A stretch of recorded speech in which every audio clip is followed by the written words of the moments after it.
What's going on, everybody? Welcome again to the Straub Sports Show. Big bro Ken here once again. Little bro Drew. Little bro, what's cracking? You know, it's kind of been cold this week, but I kind of like it. I'm not gonna lie. It's been a good setup. I'm not sweating every time I go in and out of work. It was a nice breeze on the way home. I'm not saying I'm ready for fall, but it was a nice change up this week. I understand it. I also love that now when we come to you at the beginning of the show, it turns into a weather report. Yeah. Keeping the people updated. I do love that. Man, welcome everybody. It's a big show today. I'm super excited. We've got stuff all over the place. But before we get to this big old show, I want to welcome you in here on the 216 Sports Network. That's where you are finding us. First things first, Mom's shout out, rocking right away. Hello, Mom. We love you here on the 216 Sports Network. That's where you can find all of us. Follow and like us on Facebook. You can like and subscribe on YouTube. Become one of our 5,000 strong subscribers. We appreciate every single one of you. What do you find on the 216 Sports Network? Wow. The 4th and 15 show with Mel and Smooth. The J Rich Show. The Rulers Minute with Rico, McGee. Outside Interference. And the Straub Sports Show. The Straub Sports Show. Where can you find us? Anywhere and everywhere, baby. As the graphic switches. On X at Straub Sports. On TikTok at the SPSS. Obviously, the 216 Sports Network. And Spotify, Straub Sports Show. Do me a favor. Check out Spotify episodes 51 through 53. That is our NCAA college preview. We've got everything from the little guys in the MAC to the big dogs in the Big Ten and the SEC. So please check that out. You can also check them out, like I said, on the 216 Sports Network page, Facebook, YouTube, all around. Also, as you see, the Polo Baby, a big shout out to Austin. Create Your Own Wave Apparel. Make sure you follow them on Instagram. Create Your Own Wave 2021. I just checked out some of the shirts that he's got coming out here soon. Like I said, Austin does nothing but drop fire, so he'll hear this later. So shout out to Austin. Make sure you actually check out the apparel itself, cyowapparel.myshopify.com. Don't ride the wave, create your own. Man, we got to start just jumping right into this, man, because we have so much to talk about. We are, if you read the show description, you know, but if you don't, I'll bring you up to speed. Rico McGee of the Rulers Minute is going to join us here in a couple minutes to help us finish our college football preview by talking to us a little bit about the HBCUs, because they're a very, very important part of the college football wheel and a place where me and Drew wouldn't feel comfortable bringing you all the knowledge on it because that would just be ignorant of us. So we want to bring in somebody who covers them and somebody who talks about them. So Rico McGee will be doing that for us. Will be joining us. Then we're going to talk some Guardians. We're going to talk some Guardians. And then after that, Rommel Thorpe, Mel of the 216 Sports Network, the owner, is going to join us to continue a little bit of that HBCU conversation and talk a little bit about the Buckeyes. And then I and Drew are going to finish up our college football preview with something that I've been excited about for literally a full year. Since week 0 of last year, I've been excited about this show specifically. So we are going to break down who Drew thinks is going to make the college football playoffs. And I've got blazing hot takes, bigger than first takes, hotter than pancakes. You already know, baby. Mochilla is back. And that's, if you know, you know. Oh, no. Mom likes Yeah, Mochilla is back. Mom likes your view. We'll very nice view. Place. And Dad is spot on. Of course, you're ready to fall because football is back. Now, let's jump right into the news. All right, we've got some training camp news to talk about real quick. I mean, it's mostly just kind of some starters and things like that. We'll get some of the easy ones out of the way. Washington Commanders officially named Heisman Trophy winner and 2nd overall pick Jaden Daniels as their starting quarterback. Chicago Bears named number 1 overall pick and Heisman Trophy winner Caleb Williams as their starting quarterback. New England Patriots have named Drake May as their starting quarterback. I mean, not because there was some controversy, but the right choice. I was still waiting for the duh. And Atlanta Falcons are going to sit Michael Penix for the third and the final upcoming preseason game as well. We're going to honestly, if we have some time, we're going to let Rico talk about that because I want to know his opinion on that. Yeah, we will sneak that in there. Cedar Hill, Texas is in the house, which means Texas is in the house, which means we have to mention my part of my NFL training camp news. CeeDee Lamb still not at practice. Moving on. And then my last one. Oh, and here, you want your update on that? It sucks. Pay the man. He's going to pull a hamstring because of this. And the Pittsburgh Steelers. I wanted to mention them. They have nothing in their quarterback room, and if it looks like the preseason, the 8-win streak is definitely in jeopardy. My favorite stat that I found all week: 2 quarterbacks in the NFL have a combined 100 interceptions and fumbles over the past 2 years. Both of those quarterbacks are in the Pittsburgh Steelers quarterback room. Shout out to Pittsburgh. Yikes. Yeah. And then, oh wait, you have one more? Yes, I do have one more. Something exciting because I guess none of us were really sure how he was going to pan out once he got into the NFL. Bo Nix. He has been announced as a starter for the Broncos. I always liked him. I thought it was going to translate well. I called it when Sean Payton was going to draft him because that's just a Sean Payton type of quarterback. Very accurate, very, can move around in the pocket, but isn't like isn't a mobile quarterback, but can move around. Looking good, looking talented. We'll see how it translates when he's playing, first stringers every week for 4 quarters. But a good step in the right direction for this kid. I wish him all the best. He's looked pretty sharp. He's looked good. He's looked good enough to be a starting quarterback in the NFL. The only problem is the only thing that's holding this story back from being like amazing is Sean Payton, who I've kind of just found it really, really tough to root for as of lately. So that's the only part about this conversation that I'm kind of like, but I'm happy for Bo Nix. I'm not surprised. And he's in the perfect system. It was a quick run offense at Oregon. It's going to be a quick get the ball out of your hands offense. They're in Denver. So yeah, that doesn't surprise me at all. Speaking of some other kind of quarterback updates real quick, not on the NFL level. ASU quarterback Sam Levitt wins the job there. Arizona State is really, really, really, really trying to get it together there. You mentioned this one to me, so I mentioned it. USC 5-star transfer lost the job at Boise State and will not start. Yeah, that's one of those things where you think a quarterback's going to just get playing time, and then maybe you realize maybe it's just because he kind of was told, listen, man, you're not USC caliber quarterback and maybe not even Boise State caliber quarterback. So we'll see. We'll see if it's a playing time issue or if it's an attitude issue that is leading him to being the backup. But yeah, no, that was a shocker. No, I agree there. And a big one here because he's a MAC guy. I want to give a shout out to Toledo transfer Daquan Finn, who won the starting job at Baylor. Just goes to show that just because you start in the MAC doesn't mean you can't overtake a big time program. So shout out to him. That offense, look for that Baylor offense to get moving in the Big 12 this year. I'm gonna already say that right now. Put that prediction out there. Absolutely. Now. And then as I finish up the socials today, what do you think about that comment in there about Michael Penix? Yeah, I'm gonna put that up there. I mean, I agree. I think this is what we saw in college. He can make the throws when he needs to. He's not going to get flustered or anything like that. I just think he has to get used to his receivers. He has to get used to the speed of the NFL. But honestly, a guy with that kind of mind, I don't think that's going to be too much of an issue for him, especially you're now sitting behind a guy in Kirk Cousins that has played for a very long time. He is a veteran. I think he is in a fantastic situation right now, especially from what I've seen in the preseason games. So, when you watch, I know because I'm going to call it the UFC because I predominantly watch the UFC. But when you watch a UFC fight or a boxing match, and my bro knows because he was just here this past weekend watching some UFC with me, and they show the fighters right as they're about to walk out, and they are just, you could tell that they are about to just light somebody up.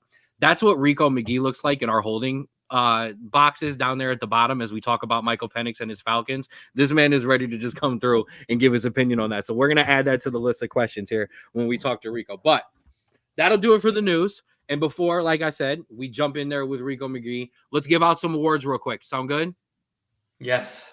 All right. It's time for your honorary Straub Bros of the week. And as always, you go first. Yeah, this one's a little close to my heart this week. I shared the news to Ken and immediately say, this is my Straub bro. A lifetime but serviceable backup in the NFL for the Browns, 49ers, Commanders, Giants, and Cardinals. But also a man who, at my 5th grade presentation, called my hero over my mother, father, brother, and uncle that was in the military. And that is Colt McCoy. Colt McCoy this week. I'm not bragging. I'm just stating facts here. He announced his retirement this week, and obviously we remember him more recently as a guy who steps in during the backup. Gets the team over the line and had some good moments there, especially in Arizona and also with the 49ers. But it was really in college that he showed who he was, and he was honestly one of the best recent college quarterbacks in the past 20 years. 2-time All-American at Texas, 2nd in the Heisman in 2008, 3rd in the Heisman in 2009, as well as the Big 12 Offensive Player of the Year. And in terms of career stats, 12th all-time in passing completions, 2nd all-time in career completion percentage, 21st in passing yards, 19th in passing touchdowns, 13 in total yards, and 2nd all-time in wins by an FBS quarterback. Absolutely dominant with those Texas teams back in the day. Wish him nothing but the best in retirement. Honestly, any career in the NFL is a great career, and to have such an amazing college career and be known as that, it's just absolutely fantastic. Wish him the best, and yeah, get some rest, man. You need it. I'm so glad you talked about college, because if you're one of you youngins out here, okay, who only know Colt McCoy as a backup in the NFL, you don't understand the monster that boy was at Texas. And spoiler alert, the last time Texas was back was when Colt McCoy was the quarterback at Texas. Okay. Yeah. So put some respect on that man's name, because I don't care. Although he was a very serviceable NFL quarterback, he was a great college quarterback. Great with a capital G. Okay. So yeah, you absolutely put some respect on his name. But yeah, and yeah, for sure. When it comes to the NFL, I agree with this. Not the career he imagined, but he's leaving with health and money. Absolutely. And he's going to go back to Texas and be a legend. Yeah, listen. And never buy a drink again. Yeah. He said he's leaving with his health, which, listen, for the first couple of years in Cleveland, we weren't sure that was going to happen. If you guys remember the hit that James Harrison laid on him, where we were almost positive he had a concussion, but then came back in and played in the game, which I don't think anyone really really expected him to do. But yeah, props to him for getting to other situations and doing better. And thanks for Pops for telling the truth. Y'all ruined him. A quarterback that you absolutely killed with incompetent drafting, a horrible offensive line. Yeah, but that's not what we're talking about today. Yeah, shout out to you, Colt McCoy. Absolutely. All right. As always, I've got one, and then I've got like 246. You'll understand when I get there. All right. So my first Straub Bro of the week, I'm going to dip into the soccer a little bit, into the footy. My first Straub Bro of the week is Jamie Vardy. For just amazing shithousery. Just amazing. So quick story, fast forward. Blah, blah, blah, blah. Leicester City, the team he plays for, just got back up to the Premier League, just got back up to the big boys. They went into their first game down 1-0 at halftime. So what did Jamie Vardy do? Jamie Vardy came out and scored the goal that eventually tied and got them a point, 1-1 overall. But that's not why he's a Straub Bro of the week. So he played Tottenham. Tottenham is famously a team that has never won a damn trophy ever. And when Jamie Vardy was subbed off, he decided to let Spurs fans know that because there's a Premier League logo on his side, he had won the Premier League once. They had won it 0, in which the fans got audibly angry, started to boo him, which made him kind of go back and forth with them, which then he got into it with Spurs players, which he could be audibly and visibly seen on camera telling them to fuck off. I apologize, Mom. I had to just drop one there. It was just absolutely amazing. I'm sorry. Not everything is for the kids. Speaking of kids, my second Straub Bro of the week goes to the Little League World Series. Because other than keeping my eye on all of the professional baseball and getting all my college football stuff ready, I have had the College World Series on every single day.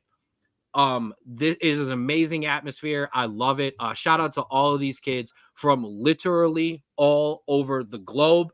All the kids here in the States tearing it up. All these kids from overseas. I was off of my seat the other night watching Mexico hit a home run to tie it and then walk it off a couple pitches later. The kid from Honolulu is a lights out pitcher. At the same time, I don't know if anyone can beat Venezuela because they're literally beating teams. They went through their group stage like 87-0. Like shout out to the Little League World Series and a big shout out to all these kids because they are absolutely getting it done. Absolutely. And you know what? That I like that because it's a sport that, unlike other sports, can literally be played almost at any age and be exciting at any age. And so watching the Little League World Series and watching these kids that you'll see 10, 15 years from now in the MLB, it's very exciting to watch because these kids just have so much passion for the game, and it's fantastic. And now they're very true. There are a lot of kids from the Little League World Series that do become Major League Baseball players. Even if they don't, they will never forget this stuff. These are lifelong memories. So shout out to them and shout out to the coaches because that is one of the other great things about the Little League World Series. Anytime youth coaches are mentioned, it's never good. It's videos of fighting, videos of arguing. It's just awful stuff. The Little League World Series does also a great thing of highlighting how great some of these coaches are too. So I couldn't go a show without giving that a shout out, especially because it'll be all done this weekend.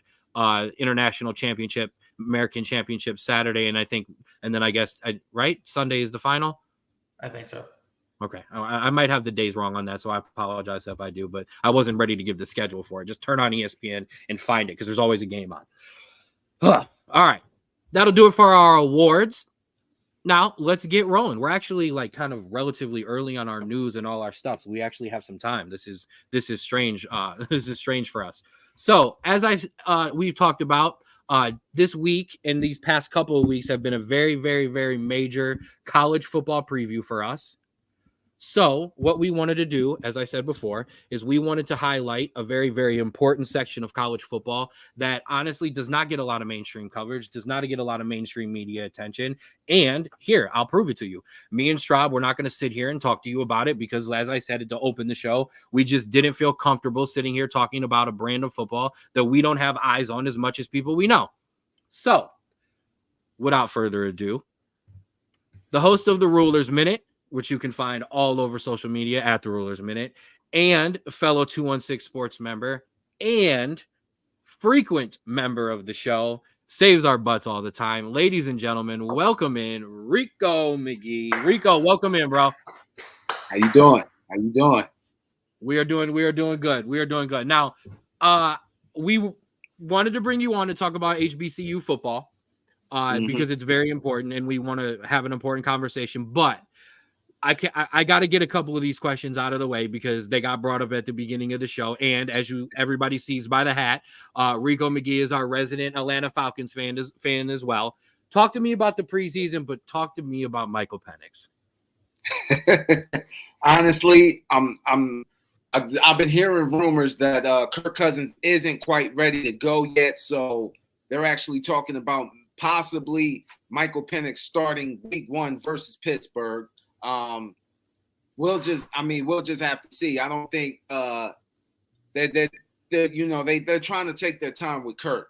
I think that's what that is, and I think that Penix has shown that he could be good, but it's just one of those things where Kirk just may not be ready yet. Yeah, that's a tough week 1 though. That is a very tough week 1 for that Pittsburgh defense for a rookie quarterback. Yeah, like damn. The AFC North though. Yeah, 100. It's never easy playing the AFC North team. I don't care how good their offense is. Let me ask you a question because before the draft, one of your biggest question marks for the team, and one of the things you wanted to see them do in the draft was go heavy on defense. Now, you drafted Michael Penix Jr. with your first round pick, but you've gone out in this preseason here and made 2 outstanding moves on the defensive end. How now do you feel going into the season? Do you feel about that defense? I feel a little bit better. I think, honestly, the main thing is the edge rush. Like, we were, for the last couple of years, we've ranked near the bottom of the league in sacks. So we just have never been able to get to the quarterback. And then we lost Grady Jarrett last season. He's coming back. So now with him and Jadon on that defensive line, I'm expecting that defense to be a lot more ruthless getting to that quarterback. Then you got another ball hawking safety in Justin Simmons, which I didn't see that coming. And I'm going to be honest with you, I don't think they come to Atlanta if we don't get Kirk. I believe Kirk came because I mean, Kirk has proven that he's a winning quarterback, you know. I like it. So. Now we're going to go through the schedule now and go game. No, I'm just playing. No. I'm like, I hate.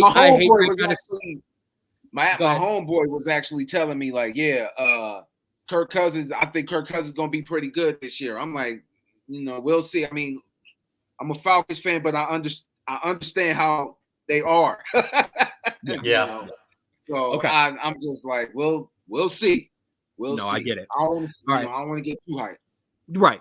Now let's shift our focus a little bit. Now, HBCU football is very important to you. You've actually done an episode here on the Rulers Minute, which everybody could check out. That you dropped, I think it was earlier in the week, Monday or Tuesday. Monday. Yeah, Monday. Okay. I want to start with a kind of an open-ended question here. Talk to me about the state of HBCU football off the field right now. Honestly, ever since Prime left, nobody cared anymore. Like, when Prime went to Jackson State, everything, you know, they recruited Travis Hunter, who was like the #1 DB in the country. He went to Jackson State. So now people are looking more so at Jackson State. And that kind of brought the attention to Black college football. You saw Hugh Jackson take the head coaching job at Grambling. Former Ohio State and NFL running back Eddie George took the job at Tennessee State. Hugh Jackson's not at Grambling anymore. Not his fault, but that's another story for another day. You kind of saw that, you know, HBCU football was starting to, you know, people were finally starting to put their eyes on HBCU football. And then Deion Sanders left, and now it's like nobody, you know, it's my personal opinion. I just don't think people care about HBCU football at this point. They'll do little things like, you know, they'll put you on like CBS primetime, or what they'll do is they'll put a game that an HBCU game earlier. They'll put that on at like midnight when people are asleep or something like that. But don't nobody really care about HBCU football for real. And it sucks because it's like it's so much talent. I mean, you look at guys like Michael Strahan, like it's so much talent from HBCUs. And I'm gonna tell you, you know what happened, man? I could really go in. I could really like go in with how crazy it was. But I remember a point when, and this is just a Black history lesson. Please don't shoot the messenger. I remember a point when Alabama, I'll tell you a story. Like, Alabama would not recruit Black players until they played. I think it was either Alabama State or Alabama A. I don't remember, but Alabama State or Alabama A&M wound up like beating the dog crap out of Alabama that game, and that's when the whole was like, oh, we got to get some Black players. And it's a whole bunch of it's a lot to break down. I'm gonna do it in an episode though, and So I want you to save it because you did tell me behind the scenes that you were gonna break that down, and it's a great episode. I can't wait for it because I have heard the story before. I'm looking forward to you break it down. But I hate to start it off with a question like that, but Drew, go ahead. Yeah, so Obviously, we know, like a lot of people know of like the Florida A&Ms, the Gramblings, the Howards, like your prominent ones. What are some, I guess, teams that you think are like kind of, I guess, really going to be at the top, like the cream of the crop of the HBCUs this year? I'm gonna be honest with you. One game to look out for is Alabama State and North Carolina Central. I have North Carolina Central as the number one team, as my number one team. Even though Howard won the MEAC last year, I don't think they're going to be as good as they were this year. I think with North Carolina Central, you really got to look out for that quarterback. What's his name? Hold on 1 second. I'm sorry. You're fine. Walker Harris. My fault, y'all. Walker Harris. He's got a running back. He's got a good running back in Jamari Taylor. Then you got Joquan Davis lined up as a receiver, and I think that they're the favorite to win the MEAC. I don't see Howard repeating. And then Alabama State is my other top two team. They've got that defense, and Eddie Robinson Jr. is just a defensive genius. So they actually play week 1. That's going to be the HBCU game to look out for, in my opinion. And then at number 3, I have Jackson State. Jackson State is still good despite Prime leaving. They opened the season number 3. I have them at number 3. They have Jacoby and Morgan. He completed 67% of his passes for 842 yards and 10 touchdowns to just 1 interception, and he only played 6 games. So imagine just how dangerous that offense is going to be. And then Jackson State still got some talent in that secondary. Definitely definitely a solid squad to watch. Well, I guess you kind of answered Drew's question, which would have been who are the players to watch for, because you kind of just anybody else you would like to throw in there. If you went to the Division II circuit, because I went to a D2 school, but if you went to the CIAA and the SEAC, which is the Southern Intercollegiate Athletic Conference, look, Virginia Union last year, first CIAA championship in over 20 years. They returned. Go ahead. Just so everybody knows, the reason my face looks like this because me and Drew are now in the group chat. Obviously, we have a big 216 Sports Network group chat, and this guy Rico, if it's not every week, it's at least once every 2 weeks that Virginia Union comment just floats into the group chat out of nowhere, and I enjoy it every time. Hey, I have to put on. Everybody knows about the big HBCUs, but it's. But Jada Byers is returning for his senior season. They got 9 returning starters on defense, and Benedict College, the SEAC, they play Virginia State at the HBCU Classic in Canton next weekend, and they're back-to-back SEAC champions. They're returning a player, Aaron Miller. He is one of the candidates for HBCU Player of the Year, so. Definitely want to give a shout out to those guys and Absolutely. Virginia State as well, because they're a solid team too to watch for. Absolutely. And listen, we grew up on college football. I introduced this guy to the Battle of the Bands because trust me, and I know people would be very, very be like, it's very surprised. But our grandfather was, and God rest his soul, because we're allowed to call him this, was an old hillbilly from West Virginia. And I remember sitting there in the living room and him putting a college football game on when I was young and being like, Grandpa, what is this? He was like, it's the Battle of the Bands. He was like, it's going to be a good football game. And he was like, and it's going to be the best halftime show. So I've never shied away from enjoying HBCU football. I agree with you that it doesn't get a lot of love. So my parting question for you is this. You started it on the front end saying, since Prime left, it's been tough. Whether it be a player or I'm kind of looking more off of the field, who is now the face of HBCU football, or who should kind of be pushed into that prime space where they are the guy who should get, the love and the credit, or who do you kind of feel should step up into that role? Maybe it's a toss up for real.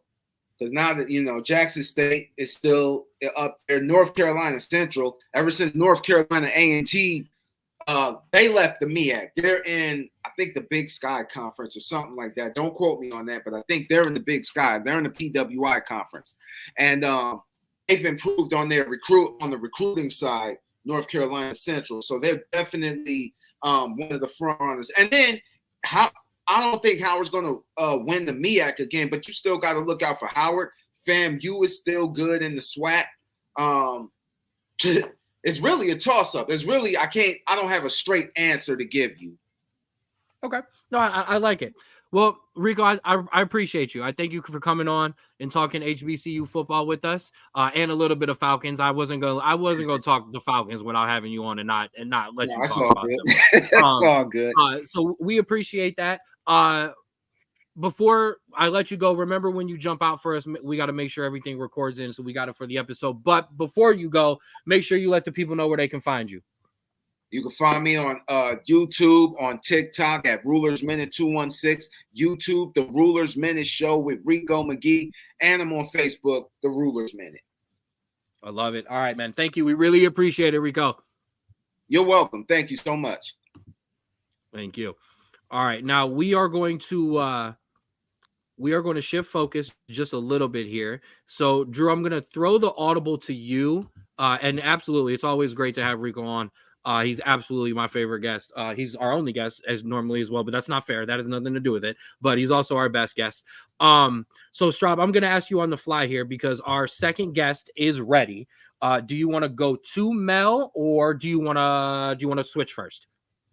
I mean, you know what? If he's ready, I think we're ready. We got everything we need, and we have some topics that we can discuss by ourselves and get angry with by ourselves. So we'll get to that later. All right, then. So I see him coming back into the chat. Or I see him, I should say, coming to sit down. So without further ado, a man, like I said, who normally needs no introduction, but I'm going to give him a big old fat introduction anyways. The owner of the 216 Sports Network, the host of 4th and 15 with Mel and Smooth, sometimes host of Outside Interference, and frequent poster and segment maker all over the 216 Sports Network, making his, I think it would be second or third appearance on the Straub Sports Show. Ladies and gentlemen, Rommel Thorpe. Boss man, how you doing? Oh, let's get him unmuted. Oh. Sorry about that. There we go. You guys hear? Yeah, we can hear you now. I'm exhausted between getting ready for the high school season and getting ready for the classic and, talking with you guys on a regular. I'm tired.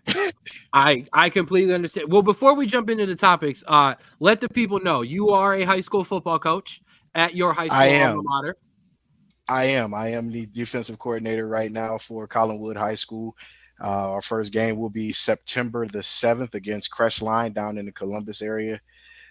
We got some nice guys coming back. We got Marv coming back. We got Aaron coming back at our starting running back, our starting receiver. Got some quality guys. I'm actually looking forward to this. I like it. So we do a big stat when we do college football preview, which was the returning production. So it sounds like you got a good returning production percentage. I like to hear that, Coach. That's always a good thing. And it's like I said, it's been a challenge. Being in the Cleveland Public School District, if you're not named Glenville, you do have some challenges. But I feel good about this season coming up. Good. We look forward to it, and good luck to you there. So I want to jump right into it on basically kind of where we picked up off with Rico. HBCU football. It's important to you as well. It is. The reason I laughed at the Virginia Union joke is because usually the sparring partner with Rico's Virginia Union jokes is you. So but because let's start over about that. I didn't know up until the game was coming last year that Rico was a Virginia Union alumni and player on the team. So when I learned that, it was like, oh damn, you know what? Rico, you could take the lead on this one because your team here, you know these guys better than I do. So, and that was my first time seeing Union in action, and they looked damn good against Tuskegee. I mean, even though it was Tuskegee, they looked damn good. No, hey, listen, I agree. I listen. I stay out of these conversations when you two start going back because it's funnier just to watch. So I want to jump in kind of where I started. Or I should, I guess, say, ended with Rico. The state of HBCU football, in your opinion? Uh-oh, we may have lost. We may have had a bit of a technical. Oh no, there he is. All right, Possibly. I'm here. I said the state of HBCU football, in your opinion. It needs work, and it's not all the HBCU's fault. A lot of this goes to the major networks as well. Like, there's football on every Saturday. We get it. Ohio State, Michigan, Bama, Clemson, UCLA, USC, Washington, Oregon, you name it, they're on. But at the same time, you're inviting these schools that you normally don't see as your tune-up game to get ready for your conference schedule, and you don't show them no love during the regular season. You got so many classic games. Like, when I mean classic games, I mean games that are significant to that area of the country. Orange Blossom Classic down in Miami, the Bayou Classic down in New Orleans, the Circle City Classic, and now the HBCU Classic here in Canton. You have all of these games and you don't pay them any attention, and yet some of the greatest NFL players of all time have come from HBCU. Shannon Sharp, Willie Brown, Doug Williams. That right there is history in itself. When you mention Doug Williams as the first black quarterback to start and win a Super Bowl, you can't ignore that, knowing that he came from Grambling, and in my personal opinion, arguably the greatest college coach in history in Eddie Robinson Sr. So when you have that kind of history, it's kind of hard to ignore that, but yet the mainstream media does in the sports world, and I personally don't like it, because this is something you could not only make money off of, but you could also influence. Like, I remember as a teenager growing up watching HBCU on BET on tape delay. Like, that game, like, Mississippi Valley State even played 7 o'clock. That game doesn't start till 11 o'clock, on TV on tape delay. That's not fair. No. And it was some great players. Matter of fact, shout out to Fred Poole. Friend of mine, teammate of mine on Collinwood High School. Fred Poole, the best defensive lineman to come out of Mississippi Valley State, but nobody knows that because there's no attention to it. Yeah, no, I understand it, and we have MAC football, and that's no disrespect to the MAC, but every conference in the NCAA is on television. There's just no excuse. There's, like you said, there's no excuse for the media and for these networks to ignore it. But now I don't want to just turn this into a negative segment about the HBCU football, but I wanted to bring you two both on to talk about the important issue. But I want to shift to some of the better stuff. Now, you talked about it, the HBCU that is in Canton, Ohio. The 216 Sports Network, you specifically, will be there at that show, or at Showcase is what I meant, and that game. Talk a little bit about that. Well, it's our annual event. We've got a working partnership with the Pro Football Hall of Fame. So shout out to Mr. Rich and everybody down there that works hard with us to help us get in the game and make sure that our T's and I's are crossed and dotted. And I have fun. Like, if you've never been to a HBCU game, I recommend you go. No matter the matchup, you're going to see some good football. On top of that, you're going to have fun. Between the sororities and fraternities, the bands, the food, the merchandise tables, it's all something. Even in the Hall of Fame, if you explore the Hall of Fame, you'll see a section of the Hall of Fame that actually, supports HBCU football. And like I said, some of the greatest NFL players that you've seen have come from an HBCU. Michael Strahan, Doug Williams. I love Doug.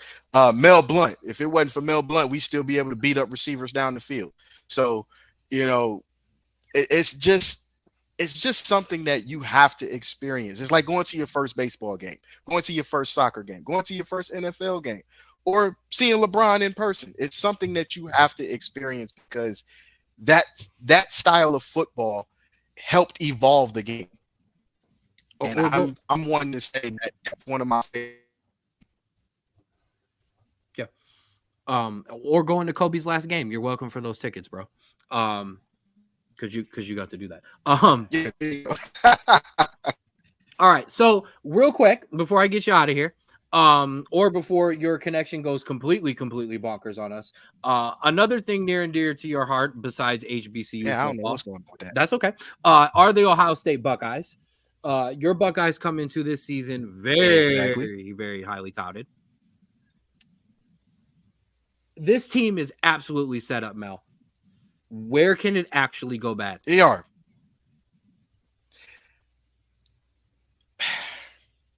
Let's just be honest about this. We don't cut corners like our friends at the mainstream do. Let's be real about this. This can go completely bad if we do not beat Michigan. And because I'm pulling up the schedule right now, if we're really being honest about this, it's not even just that. Your other toughest game is in Eugene against Oregon. No, well, let's stop. Let's not get ahead of ourselves here. Let's be real about this. Let's be honest. October 5th is a game that scares me, and that's against Iowa. Yep. Now, we all know how we looked against Iowa the last couple of years, and that's not a good thing. Traditionally, when Ohio State plays Iowa, this is a doormat game. This is a doormat team. It's a stat game. You should walk through Iowa. We all know this. Absolutely. But the last couple of years, thank you, Drew. The last couple of years, it has not been that way, especially when we had that night game against Iowa, and we all know how well Ohio State plays at night. It ain't good.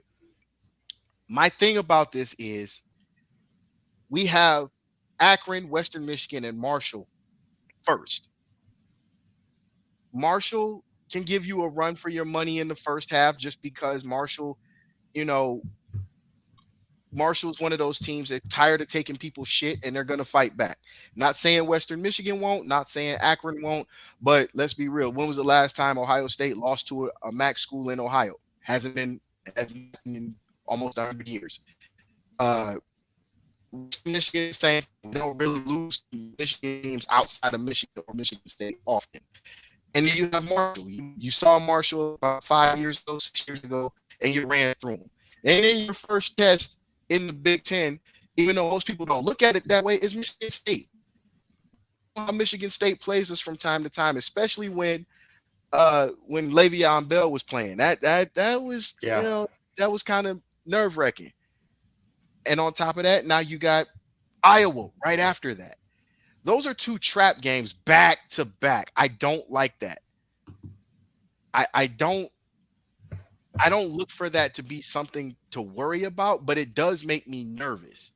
Again, we saw how thankfully this Iowa game is a home game, but again, we see how Ohio State plays against Iowa, especially when Iowa has a decent squad. I just want this to be something where we can actually mow through Iowa, mow through Michigan State, and then worry about Oregon coming or going to Eugene, and we'll see how that works. We haven't had that many problems with Oregon, but we all know Autzen Stadium is a tough place to play for anybody. Hey, Drew, I want you to ask the question the way I wrote it. I'll build it too. So you make up, you get through those games. Let's say you get through those games. You beat everyone. You get to Eugene. You beat them as you should, and then you maybe fall short to Michigan. That'll be 4 in a row against Michigan. Will heads roll no matter what if you cannot beat 4 Michigan in a row, this season? And heads will roll. Let's take a step back here. Michigan has not beaten Ohio State consistently in almost 25 years since Tressel and Urban Meyer took over. So unofficially, Ryan Day has been on the hot seat since he lost 2 in a row.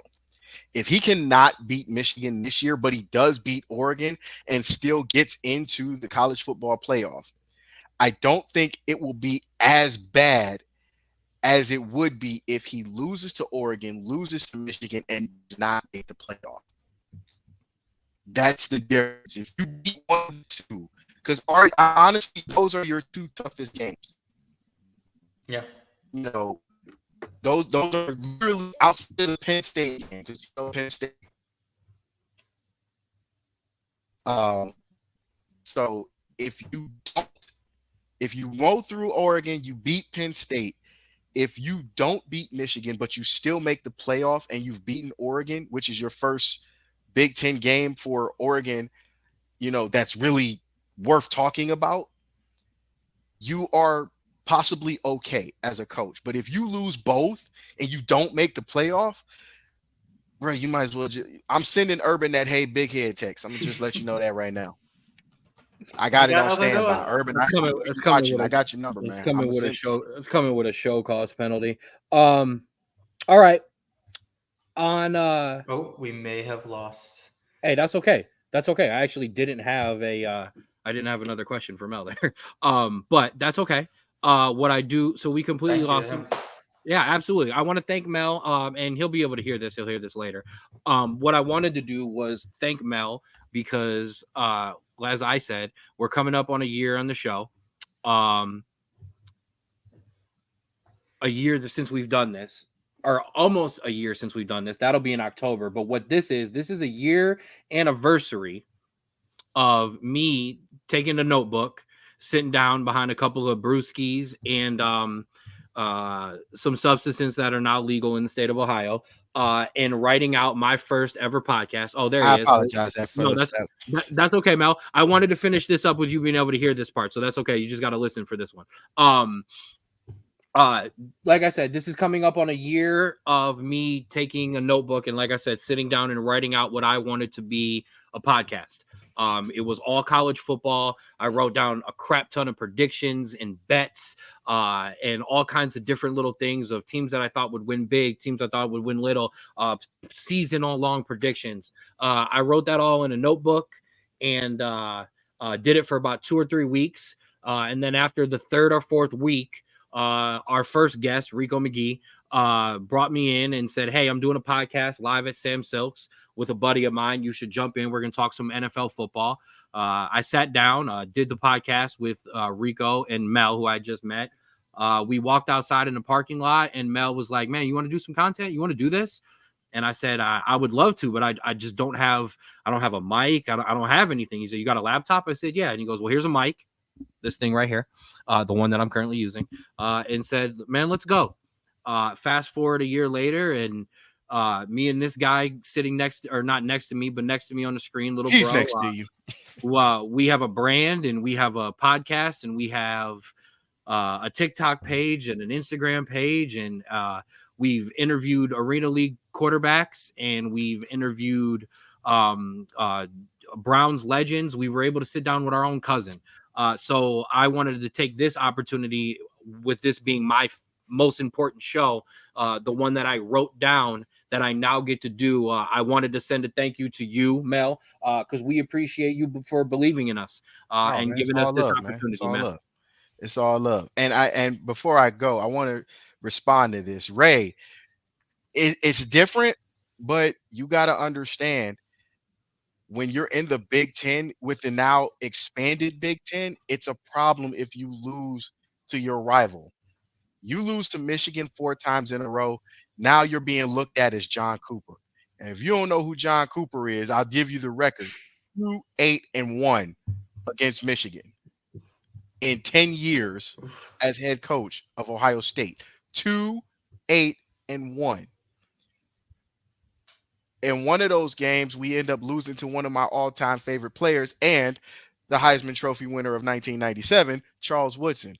You cannot repeat that process, especially after Tressel setting the trend for the 2000s and Urban following up in the 2010s. And you can't do that when you have an experienced coach on your roster now. You got Chip Kelly as your offensive coordinator. There is no reason you should lose to Michigan this year. I would take a tie in this situation before I would take a 4th loss to Michigan. But because there are no ties anymore, again, unofficially, you are on the hot seat and you have to win this game. Beating Oregon is great. You've beat them for the national championship. You've beat them that was Urban's national championship, but you were on that staff. So you were part of that. You were part of that national championship back in 2014. You've been back a couple times. You've won a couple playoff games, but you have to beat Oregon. You have to beat Oregon. You have to beat Michigan. Those are your two biggest games of the year. If that game is not on ABC, either one of those games, we know Michigan's going to be on ABC. But if that Oregon game is not on ESPN or ABC at 7:00, something's wrong with them. But you already know that that's a marquee game, so you have to win both of these games. I 100% agree. All right, Mel, we really, really appreciate you coming on with us today. Thank you for talking some, not just college football, but HBCU football, importantly, as well. Because I heard Rico talking earlier, man. I don't know what he talking about, but I definitely got one of my picks to win the SWAC is FAMU, Florida A&M University. They went 10-1 last year, and their one loss was to a Power 5 school. So think about that when you watch them this season. If it's right there, man. I got them repeating, so we'll see. All right. Absolutely. Mel, I would tell you to tell the people where to find you, but I'm going to run through that whole spiel at the end of the show. And there ain't no need for you to go further. Absolutely. Just do me a favor and make sure that when you jump out into the thing, we get you all connected so we can have this at the end. But thank you for joining us, bro. We really appreciate it. No problem, man. Thank you for having me. Thank you. All right. So that's Rommel Thorpe. Like I said, owner of the 216 Sports Network, our guy right there, our boss, our pod boss. That's what I like to call him when I'm talking about him. All right. So we're going to completely switch gears a little bit. That was a lot of great college football talk. I absolutely loved the conversation about the HBCU football because, like I said, excuse me, I want to bring on people who are more knowledgeable than us. So let's talk about another topic that's near dear to our heart. That's not just college football. It's time to guard the land. That was fair enough. That was the weakest I think we've ever said that before, and fair enough. Yeah, it's been a little disappointing, man. So that whole like win every series thing, it didn't go very well, bro. Especially against your Brewers. 3 bad losses, and then the Yankees come to town. We battle them into 12 innings the other night and get us a W, and then go out and drop 2 in a row, and not 2 good ones either. They got beat up. They got beat up yesterday, and then they got beat up today. It was 5-0 the last time I had an update. I don't know what it ended up finishing. The problem is this doesn't get easier. I mean, you got the Rangers next, 7 games with Kansas City. 4 on one side of the Pirates, 3 on the other side of the Pirates, and then the Dodgers, and then the White Sox. So, like, there is not a lot of unfortunate hope in sight for this team. And the batting averages kind of reflect that. Yeah. It's one of those. Oh, and here, sorry, that's what the Guardians did today. 1 hit baseball and a shutout. Yeah. It's one of those stretches where you were just begging this team to hold on, and they're not doing that so far. I'm pretty sure they have the toughest schedule in baseball, if not one of the toughest schedules in baseball for the remaining of the season. They had the hardest schedule in baseball for the whole entire second half. And so this is kind of what you're looking at. This is put up or shut up time. And obviously we have a long way to go. We still have a whole other rest of this month and then a whole other month to really see, but you're getting into grind your teeth, hold on for dear life, and make it out kind of season. And you're looking at, the standings. You obviously a couple days ago before the Brewers series were first in the American League.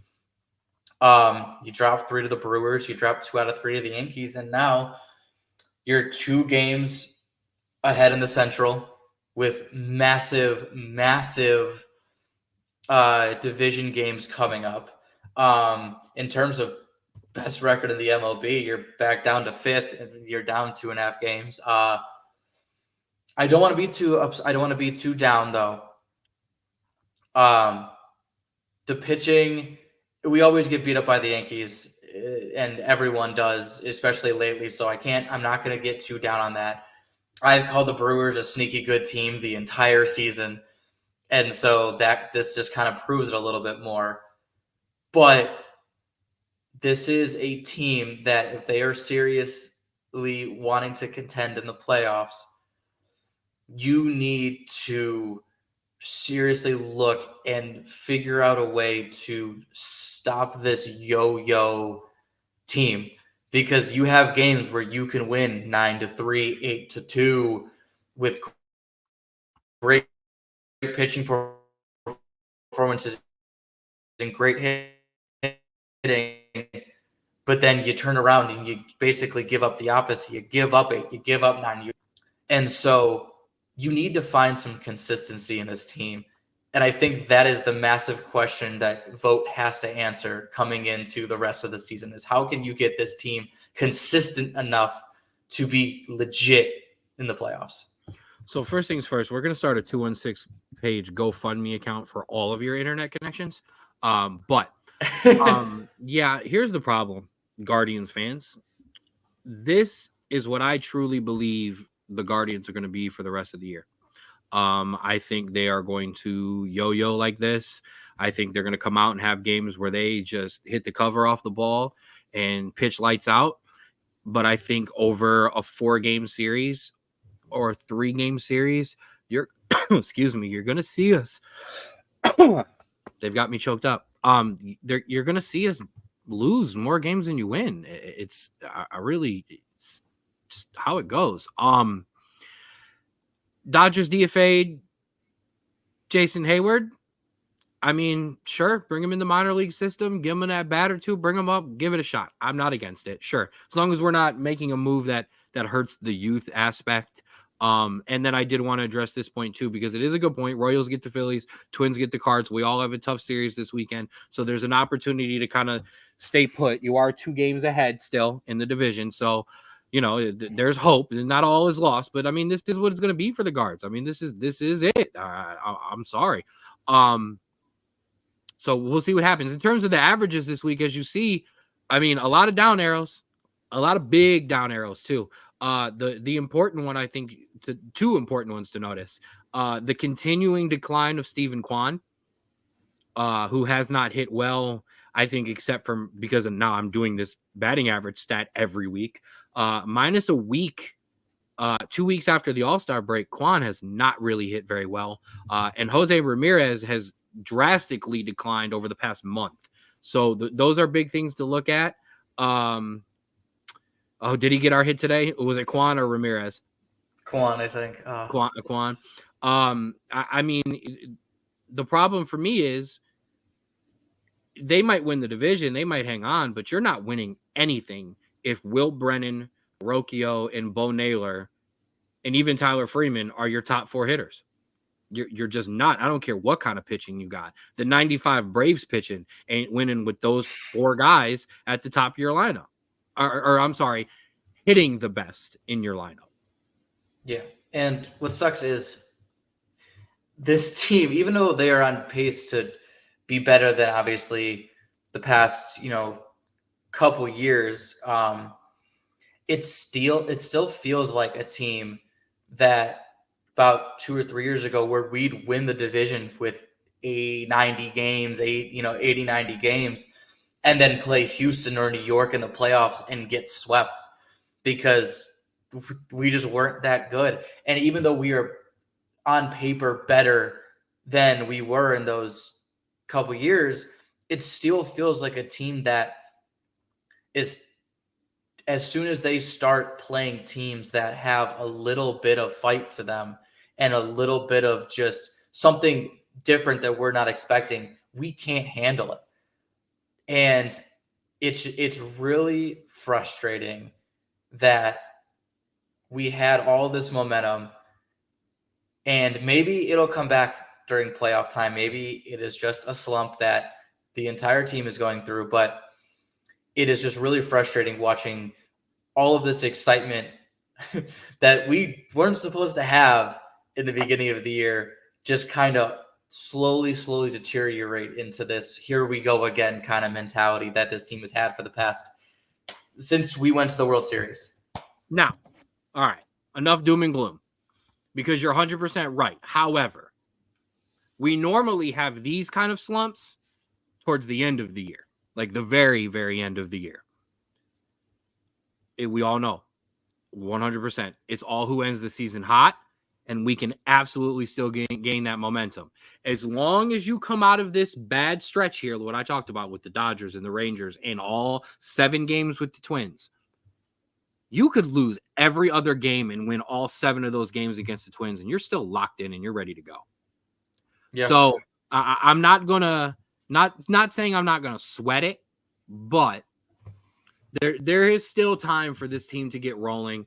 I think the way Vogue has handled this team, I know there have been people who all of a sudden want to be critical in stretches, but overall, I've been really impressed with what he's done.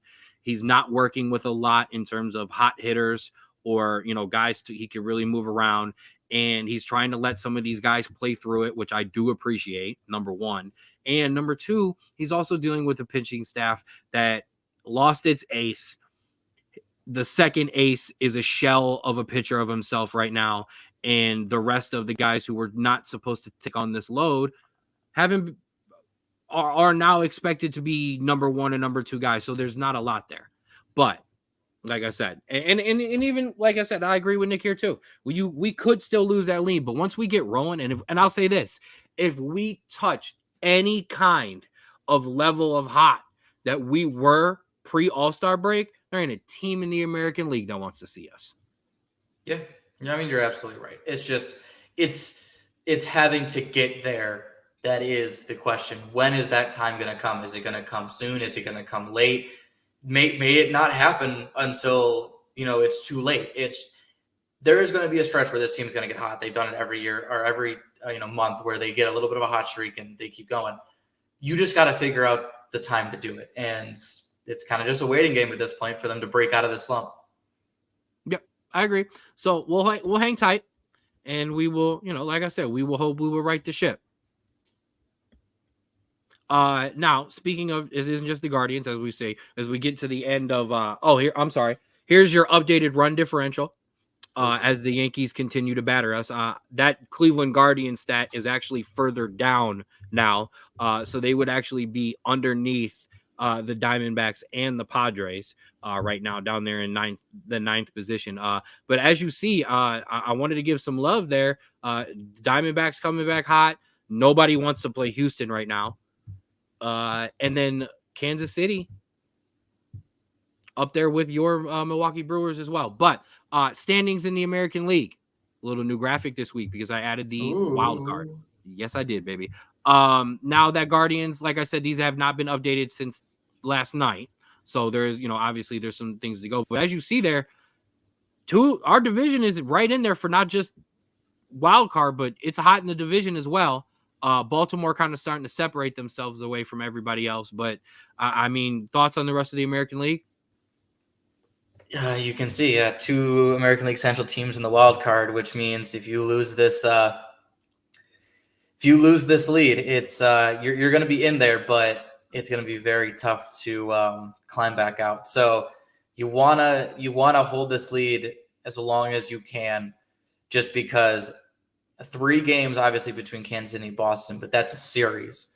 That is a series where it just flips, and then now you're in the outside looking in. So obviously, we have the lead. We have some games where we can extend the lead, coming up. But don't flirt, man. Like you're starting to flirt a little bit, but listen, you're getting beer goggles and you're flirting with everyone, and you gotta tone it down here. You got to just lock in for the rest of the season. Times are tough when the young 20-year-old is telling you not to flirt. Let's switch to the National League side. Oh, real quick, I do want to mention something about that wild card. 2 AL East teams, 2 AL Central teams, nowhere there for the AL West. So you better win the AL West or you ain't getting in the playoffs. Let's slide over to the National. Go ahead. I'll say just a quick mention. I saw the ESPN notification. Yes. Mariners have fired their manager after basically blowing the entire AL West in the second half of the season. Yeah, 100%. And just not a great season overall for Seattle with the expectations they have, as I keep just clicking back and forth between these graphics. National League standings, as you see, their wild card race a little bit closer. Two teams starting to go away. San Diego obviously separating themselves. Arizona hot. And then Atlanta, right, still in there with all the injuries. Holding on for dear life. Yes, because here come the surging New York Mets. As much flack as they've gotten from everybody this year, they're still in it. And listen, man, you just want to get in it. I know obviously their expectations there are way, way, way, way bigger than just getting in on the wild card. But hey, especially in the MLB playoffs, just get in, baby. Yep. Absolutely. All right. So that was our Guardians. I wanted to come back home for a minute. Now, this is a big one. So as you know, it's week 0 of the college football season. So we do have some games this week. We will get to those games specifically in a minute. But before we preview exactly what happened, we want to talk about some preseason predictions. I was going to make Drew go first, but I don't want to spoil all of his. Do you have conference champions and college football playoff? Yes. All right, so let's start with the conference championships. All right, so we have just done like the Big Four, ACC, Big 10, Big 12, SEC. We kind of hinted on stuff the Pac-2. Yeah, just flip a coin and pick a team. And then obviously, as for the Group of 5, we touched on the big ones that could make the college football playoff. So we touched on that, but we didn't touch on conference champions for the Big Four. So without further ado, and we can talk about this as we go on, here are my conference winners. In the ACC, we have Clemson regaining its form and overtaking Florida State. We have Ohio State running the Big Ten again with all of the talent, too much to lose. In the Big 12, with a massive power vacuum, we have Oklahoma State. And the SEC, we have good old Georgia staying champions. Well, not staying champions, but reclaiming their throne from Bama after years of losses in the championship game. Ken, I know you have questions. Lay them on me. There's a lot of chalk here. And I don't necessarily disagree with the chalk. I mean, you have your preseason number 1 and number 2 teams in Georgia and Ohio State winning their respective conferences. I don't think those are crazy picks. I don't think those are outrageous. Clemson, I mean, it's really a 3-team battle in the ACC. It's Clemson, Florida State, and Miami. So like I said, picking Clemson, who's kind of been dominant, minus the couple years that Florida State has snuck in there recently. Once again, I don't think that's a bad pick. Now, Oklahoma State winning the Big 12. That's a big one. I mean, I prospectively chose Utah and Arizona for my Big 12 championship game. I don't have a graphic because it wasn't worth putting all of the teams that I have potentially making it, because I did not narrow down my conference champions. I've got plenty of hot takes coming. Don't worry. I'm beyond excited for this. That's wow. They do have the nation's best running back, and that can do a lot for you. So a big upset there. I'm surprised you don't have do you have them at least playing Utah? Yes. So here, let's put this out here, right? So like you said, they are bringing one of, if not the nation's best running back, Natalie Gordon II, back. They are also bringing quarterback Alan Bowman back, as well as 18 other starters on this team. And that is very key to me in a sense that this conference is going through probably, I think, the biggest change out of all the 4. You have 2 of your biggest teams in Oklahoma and Texas leaving. And then you have teams like Colorado, teams like Utah, teams like Arizona coming in. Now, you brought up Utah and Arizona. Arizona, I think is gonna struggle mightily with losing their head coach and losing some players to Washington. And so I don't think that they're gonna. I think they'll bow out of the running, probably week 7, week 8. But I think they'll give it a good run. As for Utah, which is most pundits' favorites, which I completely understand, and I have them playing Oklahoma State in the Big 12 championship. I think that just a completely new conference, no matter how good you are, is insanely tough to adjust to. You are adjusting to new stadiums. You are adjusting to new fan bases. You are adjusting to a completely different scheme in the sense of the Pac-12 scheme as like a run and gun, West Coast kind of offense, where the Big 12 is definitely a throwing conference, but is very much more structured, I would say, in terms of their offense. And so I think Utah, while good and while going to be very tough to beat in this conference, I think isn't going to have as big of a boost as some people think. And in terms of Oklahoma State, you have the power vacuum. You have one of the easiest schedules of the top three in Utah and Kansas State. And like I said, that consistency that you have with Mike Gundy leading ahead, I think is going to be a team to be reckoned with coming into the Big 12 this season. I'm a man. I'm 40. Legendary. Google it if you don't know. Just Google Mike Gundy I'm a man, I'm 40, and you'll find it. Defending one of his players. And he was right, in that. Yeah, he was right. So I like it. I don't think it's a bad pick at all. I'll run through just kind of how I felt. I have Utah and Arizona in the Big 12 championship. Watch out for Colorado, sneaky Colorado. In the ACC, I agree with your Clemson, or I like your Clemson thing. I'm gonna save who I have for a hot take. The Big 10, Ohio State, and I actually think the Big 10 championship game is a rematch either way. I think it's either a rematch of Ohio State versus Oregon or Ohio State versus Penn State. And I think all three might get into the college football playoff there. And then your SEC with Georgia, I can't disagree with that. It's the best team in the nation. I like, and here's another one, I like a potential rematch in the SEC championship game as well. Georgia versus Ole Miss, with Alabama lurking around the corner possibly. I like it. And I did a lot of deliberation, especially in the ACC and the Big 12, just because there's definitely a lot of high contenders, and you'll see it in my college football playoff contenders list, where a lot of these teams, where I'm going to say them, they have a chance to actually be champions or be in the championship game, and that's going to be very key to getting into the college football playoff here. And we'll talk about it when we get there, but I want to hear your hot takes. All right. I told you I've waited a year calendar date for this, right? Yes. So, ladies and gentlemen, let's do it. It is time for my favorite part of this show. I get to brag a little bit, and then I get to walk out on the ultimate limbs after giving myself all the big pats on the back. So, ladies and gentlemen, it's time for your Ken College Football Preview Hot Takes. Yes. That picture is fantastic. Oh, absolutely. Shout out to Touchdown Jesus. I had the pleasure of being there and being able to step foot there. Obviously, as you see, it was very, very cold. But before I get to this year's hot takes, let me remind you why I'm able to do this segment even to begin with.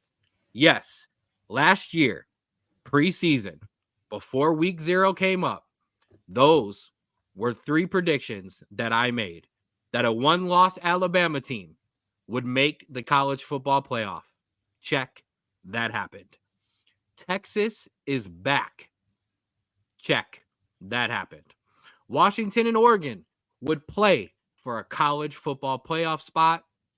Another check. And yes, I forgot my 4th check, but I also made a prediction, and I told everyone very early on that Michigan was really, really good and better than everybody thought. And I backed that stat up for 5, 6, 7 weeks before everybody was like, all right, put them at number 1. Michigan's really good. So that was last year. We don't care about last year. Let's get to this year. My first bold prediction, and it has something similar with last year's where Texas is back. I think someone else is back. Ladies and gentlemen, the U is back, baby. I think Cam Ward is an absolute massive upgrade at quarterback. Okay. Cam Ward is what this offense needs to take the next step. Okay. The defense is reloaded, and year after year, what the U has missed is a quarterback that not could only light it up and throw the ball downfield, but not make really bad mistakes. And I think Cam Ward is the best quarterback that they've had there in years. And I think that'll be a massive upgrade. I think that not only will they be in college football playoff potential contention, I think they will be in the ACC championship game, and I think they will win the ACC this year. I think Mario Cristobal will learn from last year's mistakes. I think college coaches are the biggest example of what can be learned from year to year. The crushing loss to Georgia Tech, losses to North Carolina, but there were 2 overtime wins against Clemson and someone else. Then 3 straight losses to really good teams, NC State, Florida, Louisville. 2 of those games were by 7 points, and 1 was a 20-7 game. I think this team puts it together, not national championship together, but I think the same way that we looked at Texas and was like, all right, Texas is here. I think we look at Miami the same way at the end of the year. And as you see, the recruiting classes are always good at Miami. I think the U is back. Wow. This team was one of the one that I was deliberating with in terms of between them and Clemson. But unfortunately, that man in the middle right there is the reason why I put Clemson over them, because I do not have faith in Mario Cristobal. I love the hot take. I think if Mario Cristobal gets it together, this team is a real threat. But that is the biggest if, at least in Miami, if not of all of college football, is if Mario Cristobal can learn how to just coach this team well and learn from his mistakes, like you said, he is going to get the job done because they have all the talent with experience, new blood, everything. So it is on him this year. And that is the hottest of hot seats, is having that much talent and, having to do something with it. And I understand, but I agree, but I just feel in college football, that is the game where coaches can turn it around. I don't think NFL coaches really turn those kind of things around. I think the U can do it, and I think they can even overcome some of Mario Cristobal's mistakes. So, hot take number 1. Hot take number 2.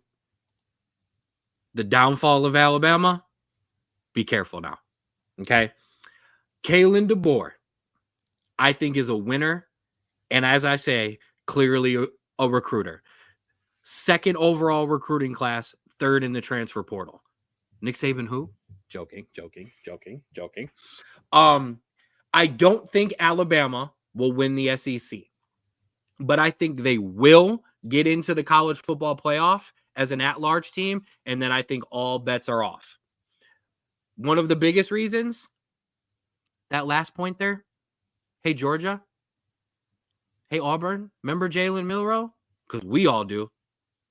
Okay? So I think between that and just the stacked team that Alabama still has, and the fact that I think Kalen DeBoer is a really, really good coach, I think the downfall of Alabama is overplayed, and I think you all better be careful what you're wishing for and what you're talking about. Yeah, I think it all comes down to the production that they have to recoup, and it is very, very possible that with this recruiting that Kalen DeBoer has done, they could get that production back right away without having to miss a year. And so it's a hot take because everyone is talking about Bama coming down to earth and, maybe having to take a couple years. But listen, this could be exactly what Saban does, where he loses a bunch of production but gains it right back. So we will see. But Kalen DeBoer, a winner at Washington, but now you got high stakes. Can you be good with those high stakes? And I also want to point out, well, number one, and I meant to point this out before I switched graphics, that was the reason I made you cover Miami in our preview, because I didn't actually want to give away how I felt about them, because I have felt this way for weeks now. But in terms of Alabama, I also don't want people trying to come at my neck when Alabama finishes 3rd in the SEC and maybe misses out on the playoff because they're 13th. That's not downfall of Alabama, okay? No one is going to match what Nick Saban does. So if If they finish third in the SEC and they're in college football playoff contention at the very, very end, I'm sorry. I'm going to chalk this as a win on my end. I would take it as a neutral, but that's just because I'm a hater. So no, I completely understand. All right. Are we ready for our third take? I am more than ready. All right. So this one's fun, and this one comes home. Buckeye Nation, get ready. I got some bold predictions for you, and I'm going to start with the one you're not going to like. I do not think the Ohio State Buckeyes will go undefeated. I think they will go into Eugene, Oregon, and I think they will lose to the Oregon Ducks. But I don't think it matters because all of the things that will happen next, I think, are way more important.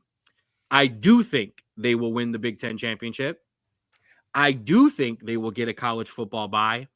And Buckeye Nation, the most important thing of all, I think you break the streak, and I believe they will beat Michigan. The reason why? The defense is legit as any in the country, which for the longest time, you couldn't say that about a lot of these Ohio State defenses. They had great players, but as an overall unit, they weren't put together like this one is. And the combination of this running attack with these two running backs and Chip Kelly, who brings an outstanding running game pedigree. Anywhere he goes, they've been able to run the ball, even if they weren't passing well or winning games. I think this kind of team and the way this Ohio State team is built, it reminds me of the Cardell Jones, Ezekiel Elliott team. It reminds me of those Maurice Clarett teams. Those teams that had great running backs, maybe not a great quarterback. Maybe I know they do still have outstanding wide receivers, but the great running backs and the line and that run first monster defense mentality, I think that is why Ohio State will be the team in the Big Ten this year. Hey, listen, I can't disagree with you there because they have all the tools to do everything on that list. But unfortunately, they also have the experience to also do that first thing on your list. So it is a lot of expectation, and this is a season for Buckeye fans that one loss may be acceptable, but I don't think two are. I don't think two is acceptable for them at all. I don't think two happens. Okay, yeah, and we're going to see. Okay. Fellow Big Ten member, the Oregon Ducks. I think the Ducks are ready to take off, baby. I think Danny Lanning is absolutely the next coaching star in college football. And one of the real things I have for this Oregon Duck team, I think they are built. Listen to this. I think they are built for the regular season the same way as Georgia. And I did not say college football playoffs. I didn't say national championship. I said they are built for this regular season with their depth at all positions as Georgia and even the Buckeyes. Why? That point right there in the middle. They have right now unlimited Nike NIL money because Phil Knight, who is an Oregon grad, co-founder of Nike, has basically flat out said, his words, not mine, he wants to win a championship before he dies. So he is literally writing checks for Dan Lanning for any position, anybody that they want. They have had the top offensive linemen come in through NIL. They've had 5-star recruits at many positions come in and get monster NIL deals. I think that, combined with the fact that Oregon always gets talent and how good of a coach Dan Lanning is, I think these Ducks are ready to take off. And as I said, I think it's a rematch against Ohio State in the Big Ten championship. And I think both Ohio State and Oregon get into the college football playoffs. If that Oregon team can be better than last year, it's going to be insane. Because the only reason why they didn't get into the playoffs is because Michael Penix Jr. put on two of the best performances I've seen in a long time for a quarterback. And so if this Oregon team can be better in a better conference, it is going to be so scary for Ohio State, for Penn State, anyone in the Big Ten, but then in the playoffs, because Oh boy, that team was talented last season. Not just talented. The two games that Oregon lost were two games in which three players who, if he would have went to any other team, you'd have three players starting on Sunday in Romo Dunze and Michael Penix Jr. and the third wide receiver whose name is escaping me right now because I have so many wide receiver names in my head for upcoming fantasy football that I could not name which one of it is off the top of my head. But those are the two games that they lost. And the only game that Washington lost all year was the national championship game to Michigan, which most of those NFL players were checked out, and nobody was beating Michigan last year. So, yeah, I think Oregon is loaded and ready. They brought in, is it Oklahoma? Yeah, former Oklahoma quarterback, Dylan Gabriel, who we all saw him light it up last year. He's now in that offense, and that's why I'm high on the Ducks. I love it. All right, now, let's talk about some other newcomers because I got some feelings about some of the new guys. I think some newcomers will rise, and I think some newcomers will stumble. My risers, the one aforementioned Oregon and USC, that strength of schedule coming into the Big Ten, 27th and 30th. They kind of played it right. They knew the Pac-12, now Pac-2 was dissolving. The out-of-conference schedule this year for both of those teams is not entirely really difficult. They have a chance. I think Oregon, obviously, I've already told you what I think about Oregon, but I think both USC and Oregon have a real chance that when you look at the end of the Big Ten standings come end of the year, I think you're going to look at both of those two teams and realize they're not Nebraska or Iowa or Maryland or Rutgers. They're coming to play even in a down year for USC. On the other side, the strength of schedule for Texas and Oklahoma, I think, are going to bite them this year. I know Texas is loaded and as talented as anybody, but their schedule is brutal. Okay. And we talked about it when we did the Pac-12, when we did the schedule for when we were doing the Big 12 standings. I'm sorry. I was actually picking up the schedule real quick. They have Michigan. They also have Oklahoma, of course. They also play Georgia. They also play Florida. They also play Texas A&M to finish the season. Oklahoma, just as bad of a schedule. So I think the out-of-conference schedule this year compacted with an SEC schedule is going to stumble really big time Oklahoma. And I think it's going to trip Texas up from being in the college football playoff. I don't think Texas is going to be not back anymore or a huge step back, but I don't think they're going to be a player this year. I agree with your SEC takes because Oklahoma and Texas, I think, are going to get a rude awakening to what the SEC is like. And I agree with Oregon. I think Oregon is primed for a massive Big Ten takeover. Man, USC and even Oregon in somewhat. What is going to hurt, I think, the most is when you get to week 7, week 8, week 9, and you're not playing Arizona in 70-degree weather. You're not playing UCLA in 80-degree sunny weather. You're playing Northwestern in 15-degree snowy weather. You're playing Minnesota, Wisconsin in those kind of weather. This is one of those times where I think especially USC, you are going to see a lot of disparaging play between the front half of the season and the back half of the season, depending on where they are in terms of weather-wise, because it's not easy going from like a 50-degree difference from year to year between that. And we'll see. I have high hopes for Oregon and high expectations, and USC I don't think is going to be that bad. Let me counter that before you. Ooh, it's going to be tough. It's not easy being cheesy. Remember, for all this, and you're a Ohio Midwestern guy, and I this is a point that I heard, and when they started going through it, I was like, yeah, this is a great point. Now you can take USC out of this conversation, Southern California. Sometimes us Ohio people and Midwestern people overblow this. Well, what's it like in Oregon and Indiana? Or I'm sorry, what's it like in Indiana and Northwestern?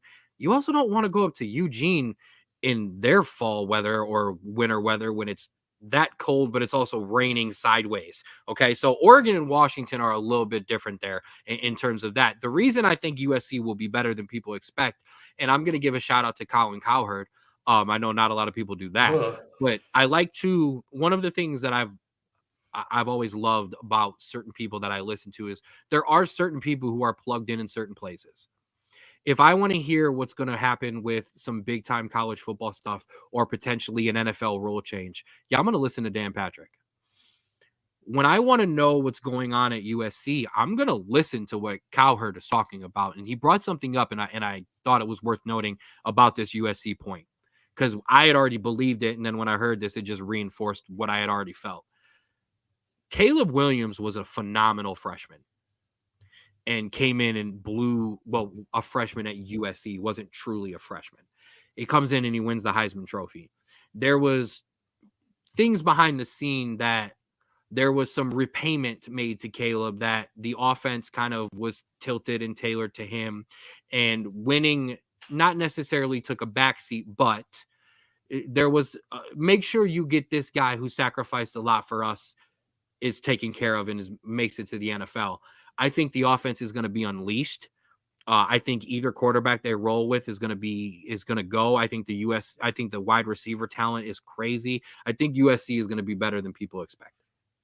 Okay. Hey, listen, we only know so much, and we just got to let the games play out. But yeah, we will keep in tune with that. And I have a feeling I know what the next hot take is going to be, but I will let you and let the listeners hear it first before I say anything. Absolutely. Lucky is back. Lucky wants to join me. You already know what it is. I got one more hot take for you. And I don't know. I think it's fairly obvious, but I think it's going to catch some slack. But it is what it is. Luck of the Irish quarterback. I think this is pretty simple because it all comes down to one stat for me. And that stat is 12-0. 12-0, and we are in the college football playoffs. And no, I don't mean the record of 12-0. I think we could possibly stumble once. Well, I think we could for sure stumble once. I think twice is a possibility, depending on who, what, where, when, all of those magical what ifs we could play in college football. But if transfer quarterback Riley Leonard plays 12 games, I think Notre Dame is a lock for the college football playoffs. You know, it's been a while since I've agreed with you on a Notre Dame take. But I think that if Riley Leonard is the quarterback that he was at Duke and he stays healthy, that is a quarterback that can lead you with that talent and an amazing head coach that I have the utmost respect for, Marcus Freeman, ex-Cincinnati defensive coordinator. Love you. Miss you. That is a team that could make it. And listen, you have some tough games in your schedule, but you have some winnable games on your schedule that I think you can do it. And it's all about what you get from your quarterback. 100%. And listen, we start week 1. We're at Texas A&M, an absolutely massive game for both programs. Texas A&M basically both teams trying to prove the same thing. We are here. The talent is on the field. It can withstand and it can win games, big games when they matter. We do get, but we're going to talk more about that A&M game next week. We get Louisville at home after they smacked us around last year. We get FSU at home, a good FSU team, but we do get them at home. The biggest one there is the last game of the season at USC, and that might be deciding our future or whether or not we get in. But like I said, Riley Leonard, 12 games, none missed. I think we're in the college football playoffs. All right. I'm keeping track of these, by the way, and I think Mel was disagreeing with your first take. I think thinks he may have some wagers on that Miami team. Oh, what lines you got out of Miami? Well, that could also be what sources I got it at Miami. I don't have any. I have feelings and I have beliefs. I gave you more hot takes this year than I did last year, just for the record. But yeah, so That was a lot of me talking. And I do just want to point out just one more time because it's just beautiful, and I got to do it one more time. Yeah, like just an amazing picture. Okay, so that'll do it for hot takes. Okay. We do have one more, I guess, hot take, and that is I'm going to throw it to you, and I want you to tell the people who you think is going to make the 12-team college football playoff championship. Yes. So I made, obviously we have the conference champions. We have those in there. I have basically a list of all the teams that I think have a shot, and then we're going to narrow it down. So I went by conference. Obviously we have our 4 that we saw. So we have 8 spots remaining. As you can see, we have 3, 4, 6, 10, 11 spots plus your group of 5. This is what I believe to be the best 11 outside of your conference champions. In the ACC, you have Florida State, Louisville, who I think even with losing all their production will continue to be great, and Miami. I do believe that while Miami is not completely back, I think that they are back enough to make the college football playoff. In the Big Ten, I think it's just Oregon. I don't think Penn State or Michigan have the talent. I think Oregon is going to be that good and that close to Ohio State that they're going to be that representative. In the Big 12, I have 2. I have Kansas State and Utah. This is definitely a homer pick, but I think the Big 12 is going to be a lot better than people think, even with losing Oklahoma and Texas. And I think Kansas State and Utah are going to be very good. The only issue there, I think, is that they may take each other out of the consideration depending on how the Big 12 goes, because those top 3 or 4 teams are so evenly matched that if 1 or 2 teams or if every team just starts beating each other, they could take each other out. But I do believe Kansas State and Utah have that ability. The SEC, I think you get 4 teams, which makes, I think, complete sense to me. I think you have Missouri, who will continue a good run. I think you have Oklahoma, who I think returns enough teams to play well enough and be at least a lighter schedule than Texas to be good there. LSU coming back, I think that they are going to have a fantastic year. And Tennessee, I think is your 12th team there. It barely gets in, but I do think they get in off a hot run. And finally, I do agree with your hot take. I do think Notre Dame makes the college football playoffs. I think they are absolutely fantastic. I think that they are a team that, if, like you said, can stay healthy and be consistent and just play that Marcus Freeman type of defense and get that offensive production that they've been lacking, they will make it and they will have it. Keep 11 guys on the field, just all the little things. Yes. All right, here. You want my 12? I'll give you. And I will say, in terms of group of 5, I think it is honestly between Liberty and Miami of Ohio, in my honest opinion. I think, but I do think Liberty edges them out just based on strength of schedule, but Miami has all the tools to do it. I love it. Give me Miami, give me Ohio State, give me Georgia, and give me Utah. Then give me Ohio State and Penn State. Give me Oregon. And then I want Alabama, Notre Dame. That's all I got. Fair. I mean, that's a strong list. Obviously, we disagree on the Alabama one there. I can't put LSU. Listen, I'm very objective here. Okay, I do my darndest. Okay, all right, my damnedest. Okay, I ain't putting LSU in there right now. That's fair. Very fair. They lost a lot of talent, but listen, if there's one thing that he can do, it's recruit. All right, and one thing y'all can do is go psycho on the sideline, but he's allowed down there in the SEC. But yeah, all right. I like it. I really liked it. That was great. That was exactly what I wanted that last prediction segment to be. Now, it's time to introduce some new banners.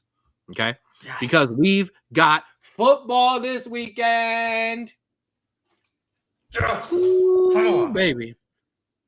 That is, I just wanted to introduce this because I'm going to be updating this every week, but that is your top 25 currently. Obviously, as you see, your 12 highlighted in gold. We will update that every week to keep you addressed to who are the current top 12 teams. Obviously, I have the just top 12. Obviously, that last spot is going to jump down all over the place to wherever that at-large team is as we go throughout the season. But as you see, only one team in our top 25 is actually playing in week 0. That would be Florida State. So for this week and this week only, I will debut this. And that is our week 0 games. Take a look around. Yes. As Limp Bizkit once said. Our first game of the weekend at noon on ESPN, number 10, Florida State Seminoles at the Georgia Tech Yellow Jackets. Now, Georgia Tech, okay, is supposed to be a lot better than people think this year, okay? And, I mean, they're on Notre Dame schedule, so, but there are some questions, them being, are the Seminoles going to rebound from last year's heartbreak? Is the preseason hype surrounding these Yellow Jackets for real? 2 things we are going to get a real glimpse at here. Talk to me a little bit about this game. Yeah, listen, I know you said heartbreak. I call it an absolute just debauchery of a decision. But last season, we were past it. I'm just want to say. But listen, Florida State, Dublin, Ireland, by the way. Well, I forgot. Yeah, this game is in Ireland. I know it says at Georgia Tech. I didn't mean at Georgia Tech, but yeah, this game's in Dublin. Yes, Dublin. DJ at QB. Ogulele. Replacing Jordan Travis. You've been practicing that one. Ogulele. Sorry. I guess I should get it right then. Ogulele. This is a tone-setting match. Mm-hmm. You are up against a Georgia Tech team that is known to upset teams and just come out of nowhere, especially early on in the season. You just had a heartbreaker of a season that you could not make the playoffs, and you lost a lot of your talent. What are you going to do? Are you going to slink back into kind of mediocrity like Florida State's been the past couple years? Or are you going to bounce back and say, no. That wasn't the ceiling of this team. That was the floor that we just stood ourselves up on. I love this Florida State team. I know I picked Clemson to win the conference, but I love this Florida State team. And I'm just so ready for college football that I have inventory on Sunday. I have to go to work on Sunday morning. I am watching that Delaware State Hawaii game.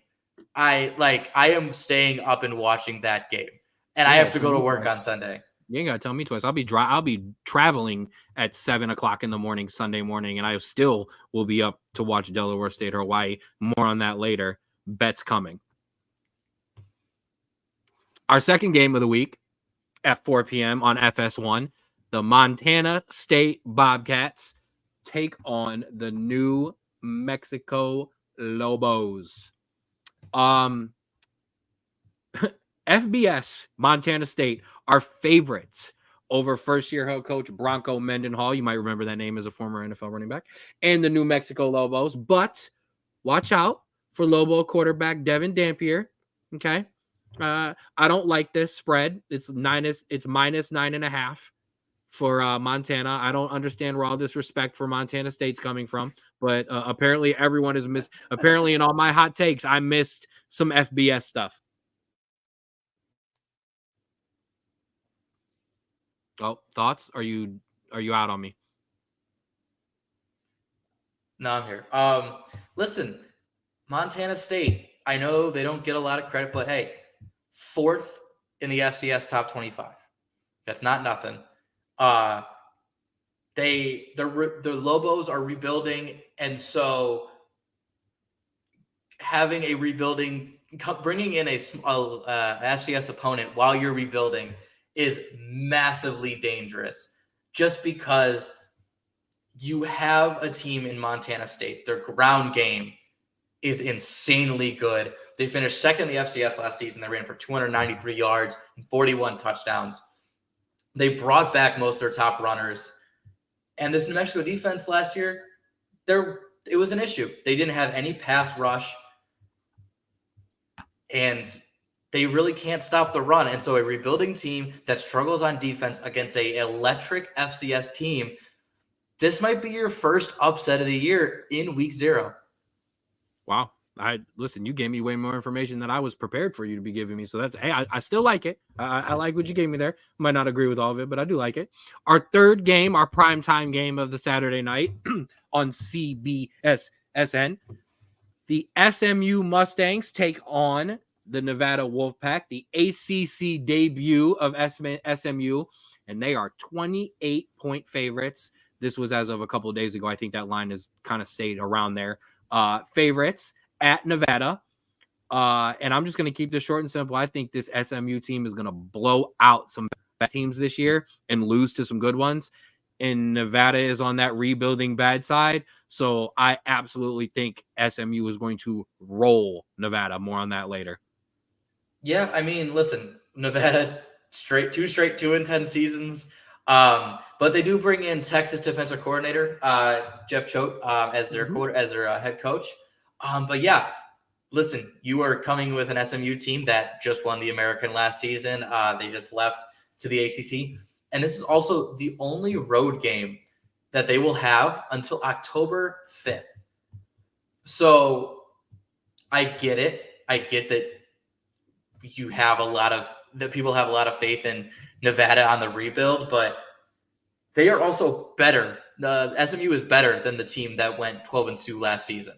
They brought back all their playmakers on the offensive side of the ball, and the defensive side, I think, got better with their pass rush in the transfer portal. And so I completely agree with you. SMU, I think, is going to blow the doors off of Nevada.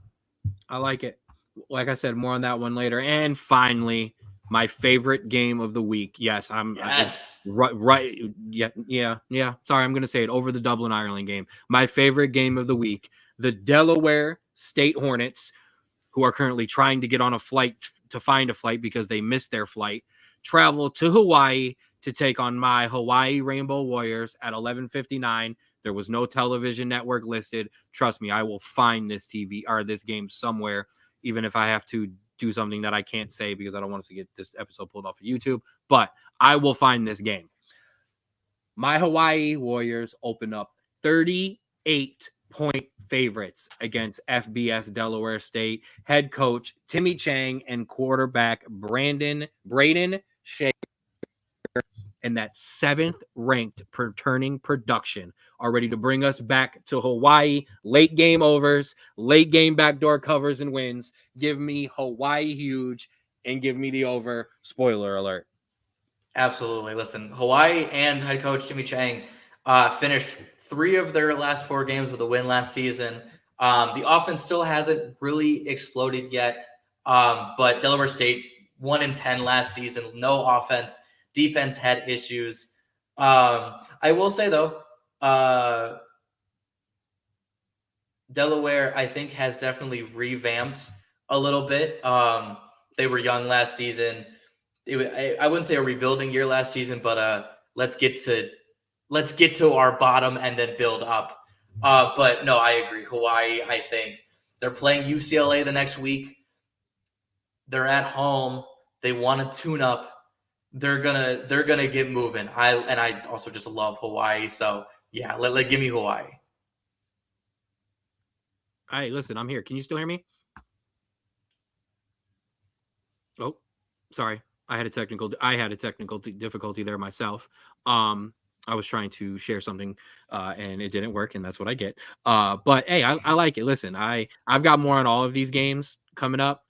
The question there, what if Delaware State pulls the upset? I don't even think it's absolutely possible. I'll cry. But you would cry. But here, give me a second to do something. Well, Delaware State walks into Hawaii after they missed their flight. What kind of upset would that be? I wouldn't put it on the App State Michigan level because I think that was just ridiculous. But I think if we're talking all-time upsets that I've witnessed in college football, it's got to be up there. You were coming in, the game was almost canceled because you couldn't make it there on time. And you come in lack of sleep, lack of food, lack of preparedness, and you pull off the upset after going 1-10 last season, if that doesn't fire up a squad, I don't know what will, because that would be absolutely fantastic and exactly why we watch college football.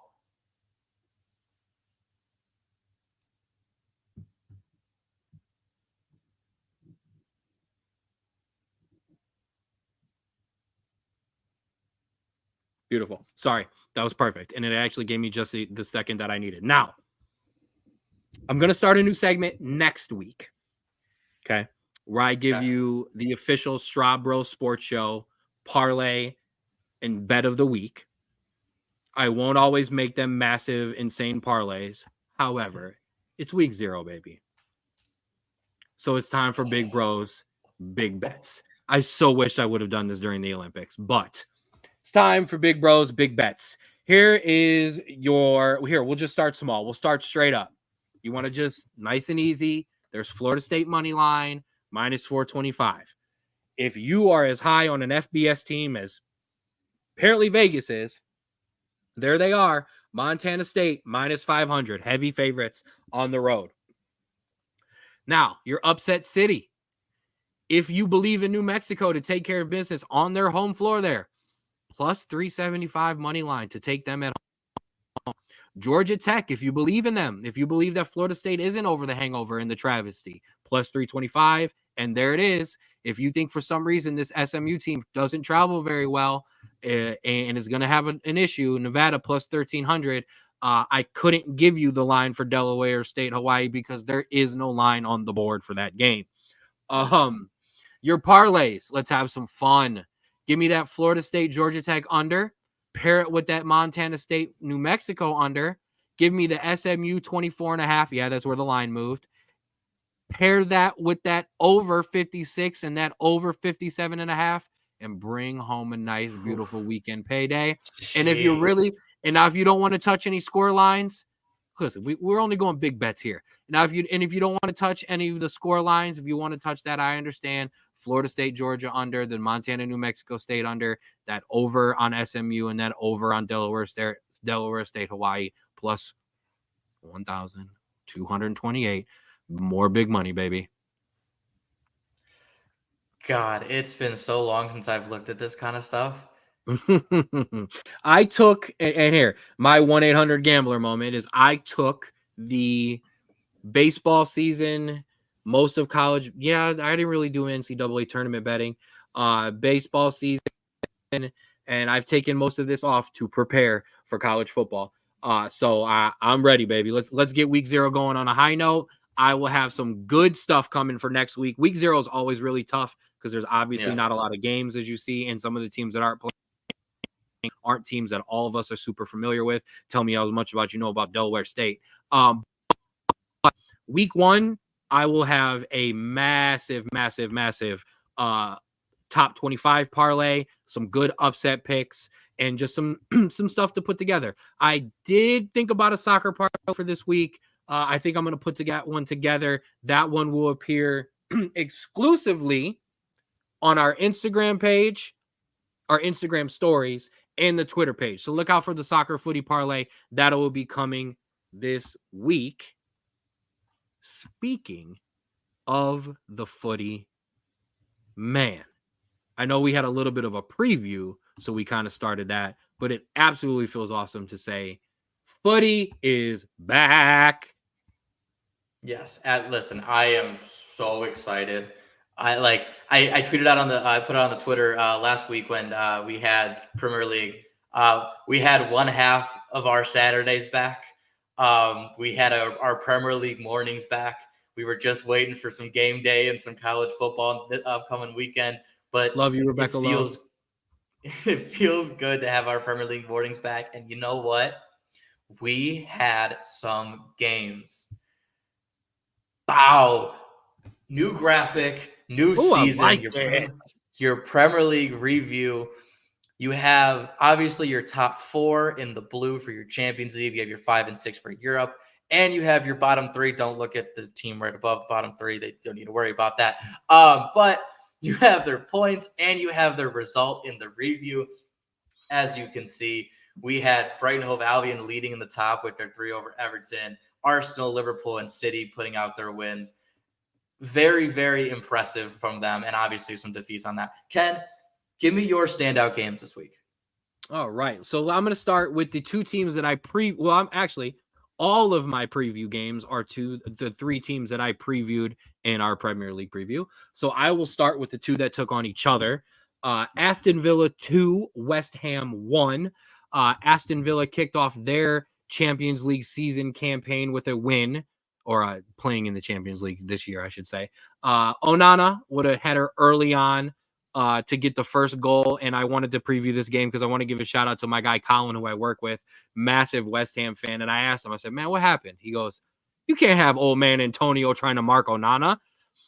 I want to give a shout out. Lucas Paqueta would equalize on a penalty kick, but Jan Duran winning in the 79th minute with a great team goal, good finish. No surprise that Unai Emery and that Aston Villa squad stayed tight and compact to get all 3 points.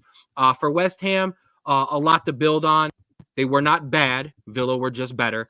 They had some chances down the stretch, and if they put away some of these chances, they're going to win games against other teams, and they're going to get points against other teams as well. Yeah, you're absolutely right. Am I rolling, or are we going back and forth?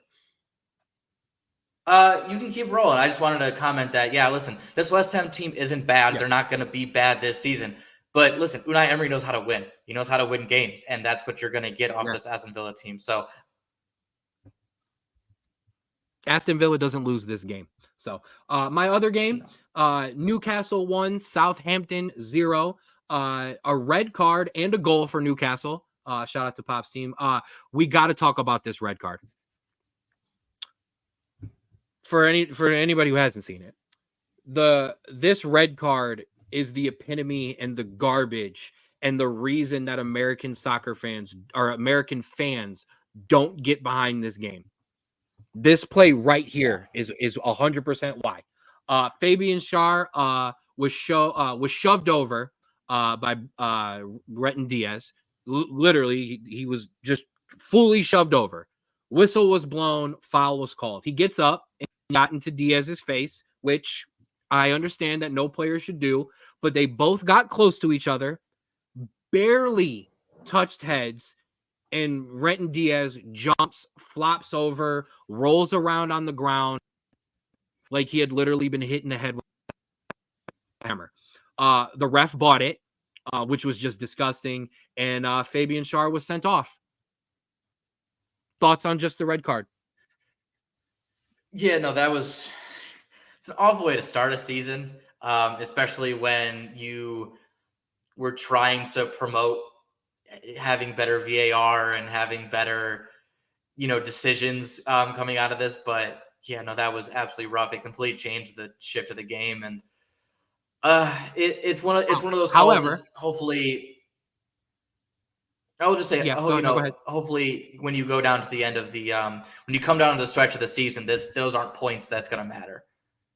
Well, but the soccer gods seen it fit to repay Newcastle as a horrible pass from Southampton's keeper under some pressure was scooped up by Alexander Isak, who lasered a pass across the box to Joe Ellington, who smashed it home for the only goal of the game. Newcastle, while they will lose a player for a couple games, and I would appeal that red card, do take home all 3 points.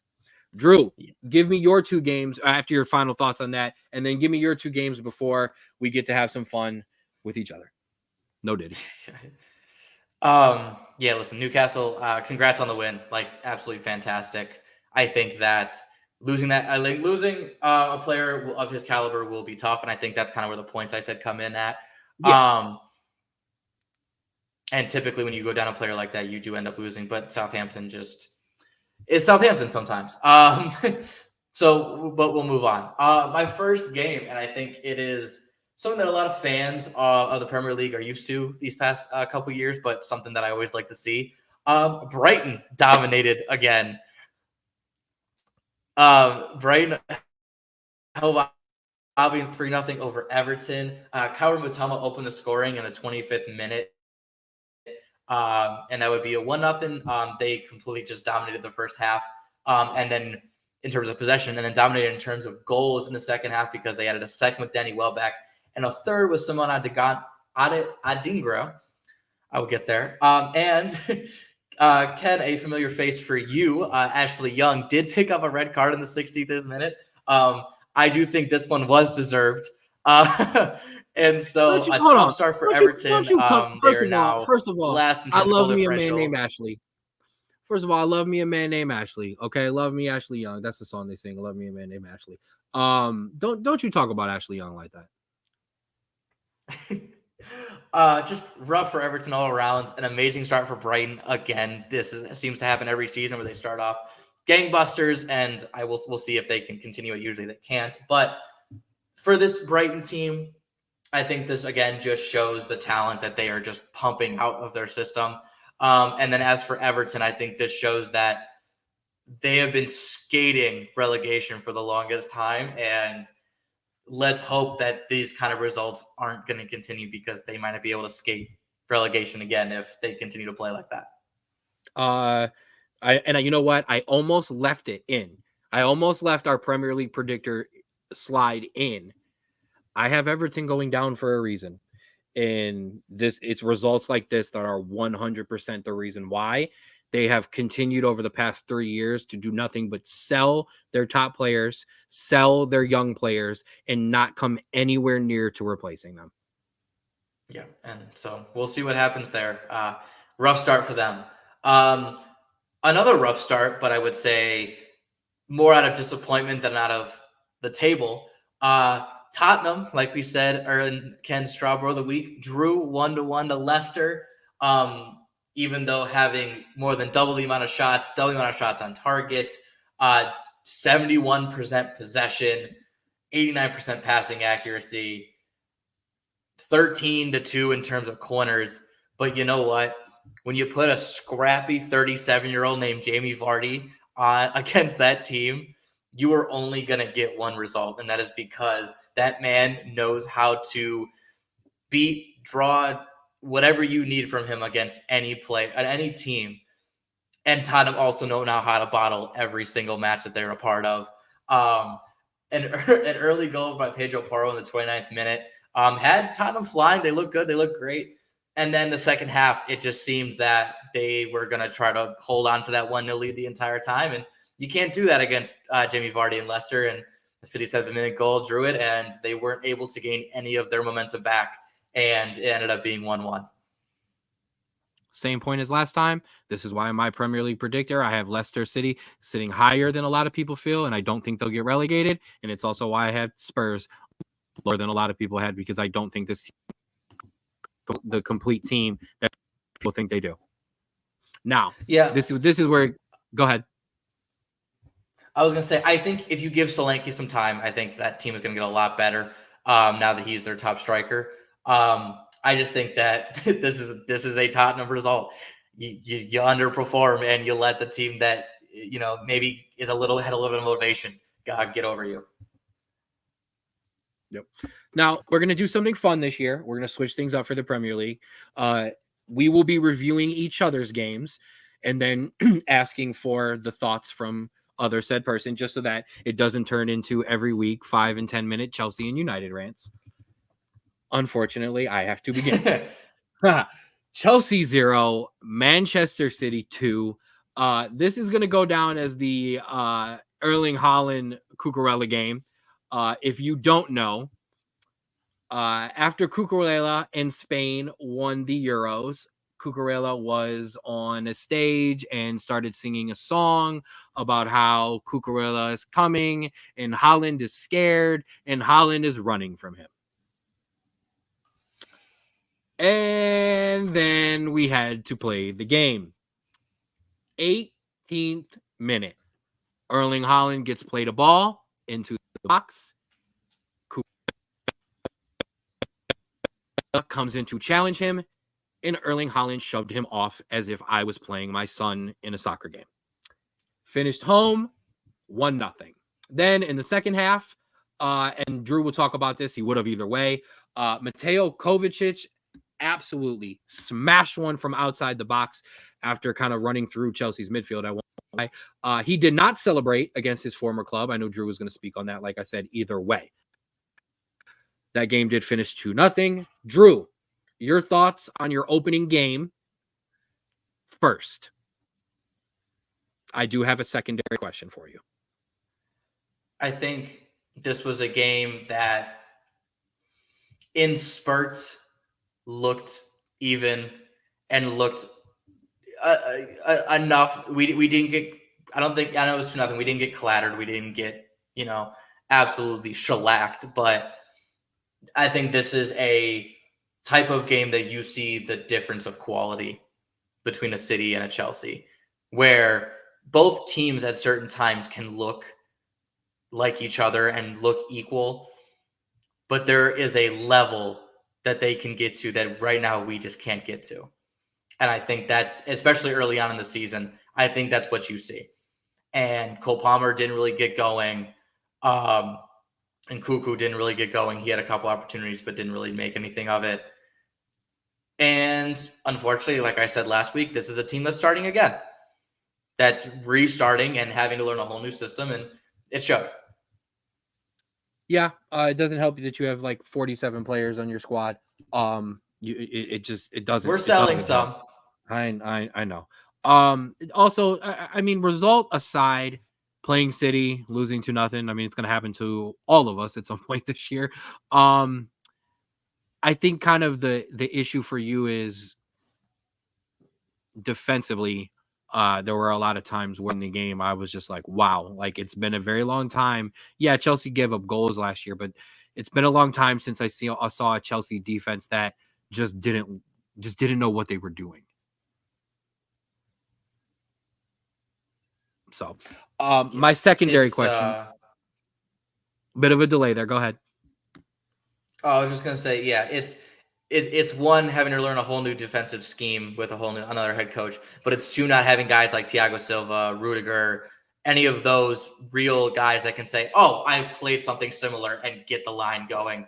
It's going to take some time. Okay. My secondary question for you quickly.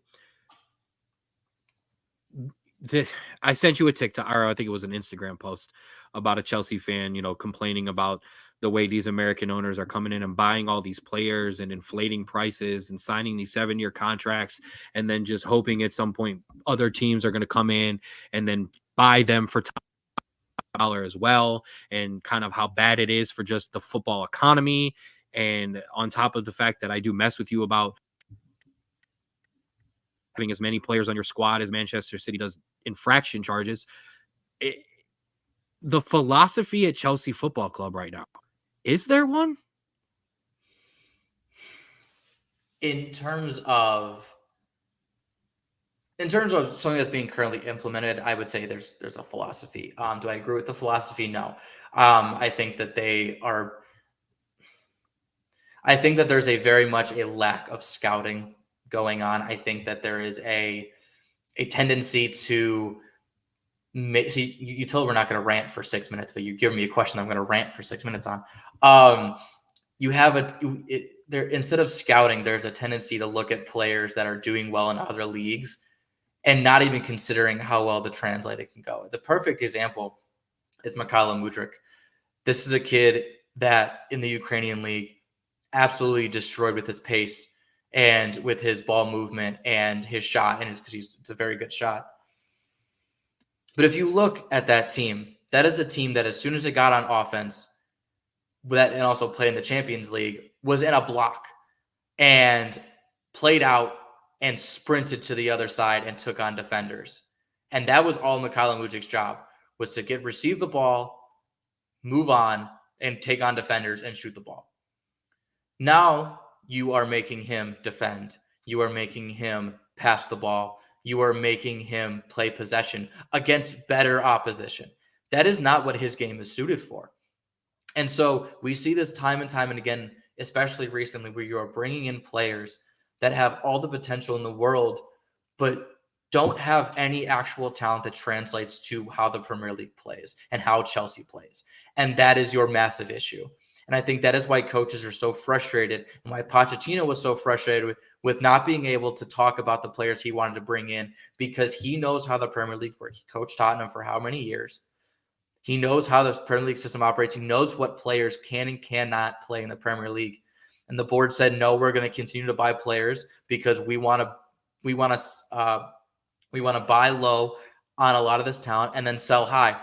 And that's not how it's going to work, because that's not how football operates anymore. You're not going to be able to do that with talent.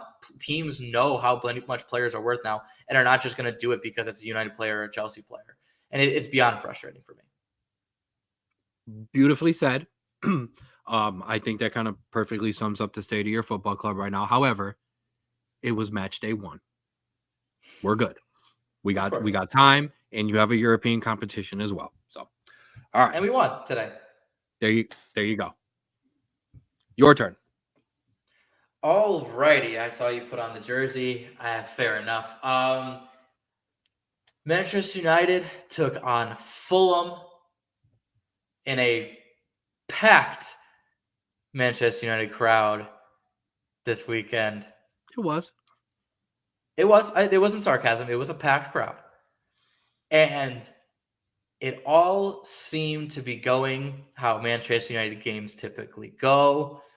It was back and forth. United with most of the edge, but Fulham with some chances. And it seemed like it was either going to be a 0-0 draw.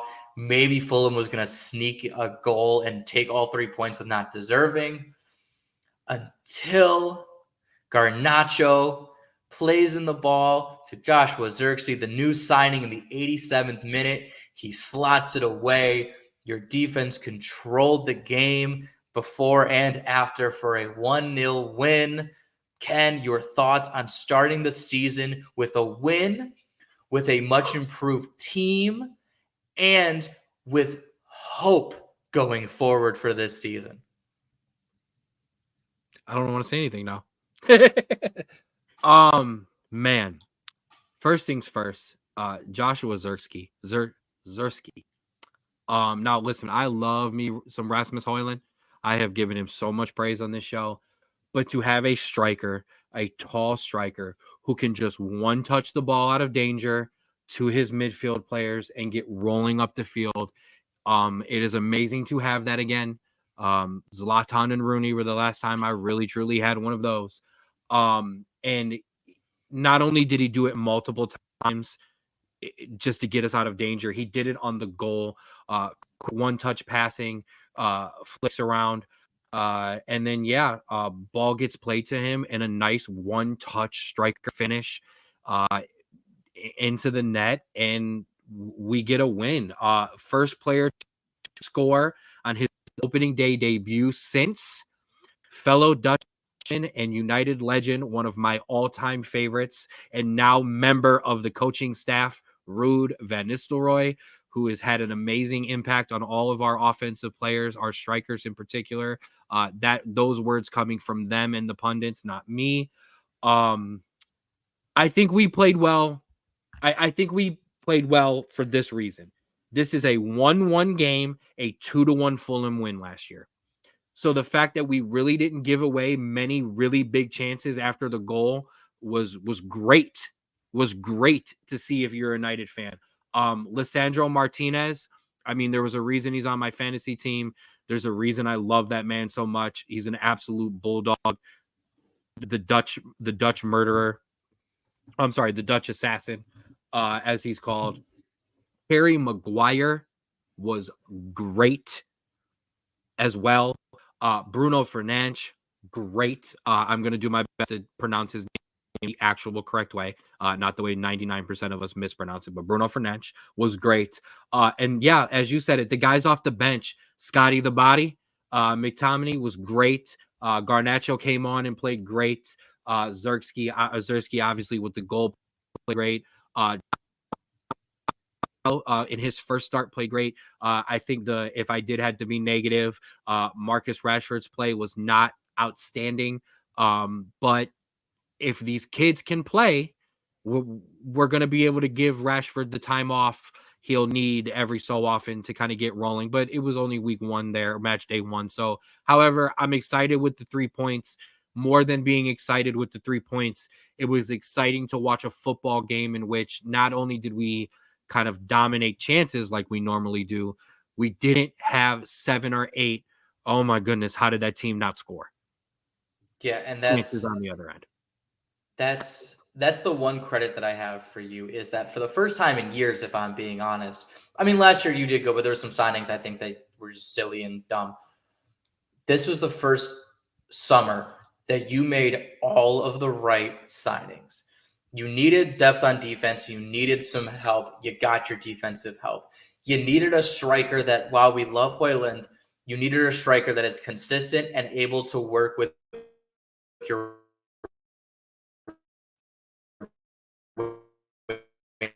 wingers, and you got one.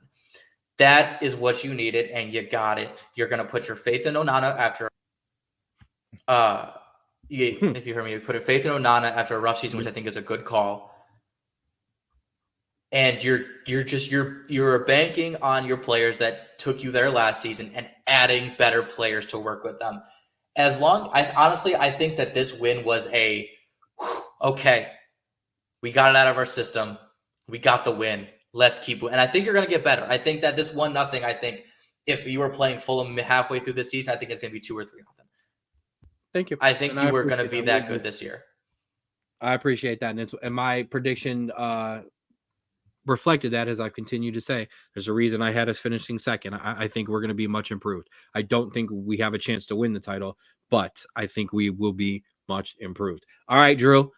I'm going to allow you to take the floor because it is time to bring back one of the most beloved, although I'm sorry, there is next week's games, as you see the full slate there. Before that, I do have Brighton in a big game.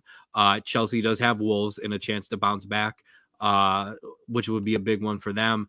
We've already got a big game in Everton and Tottenham. Both of those teams coming in needing 3 points.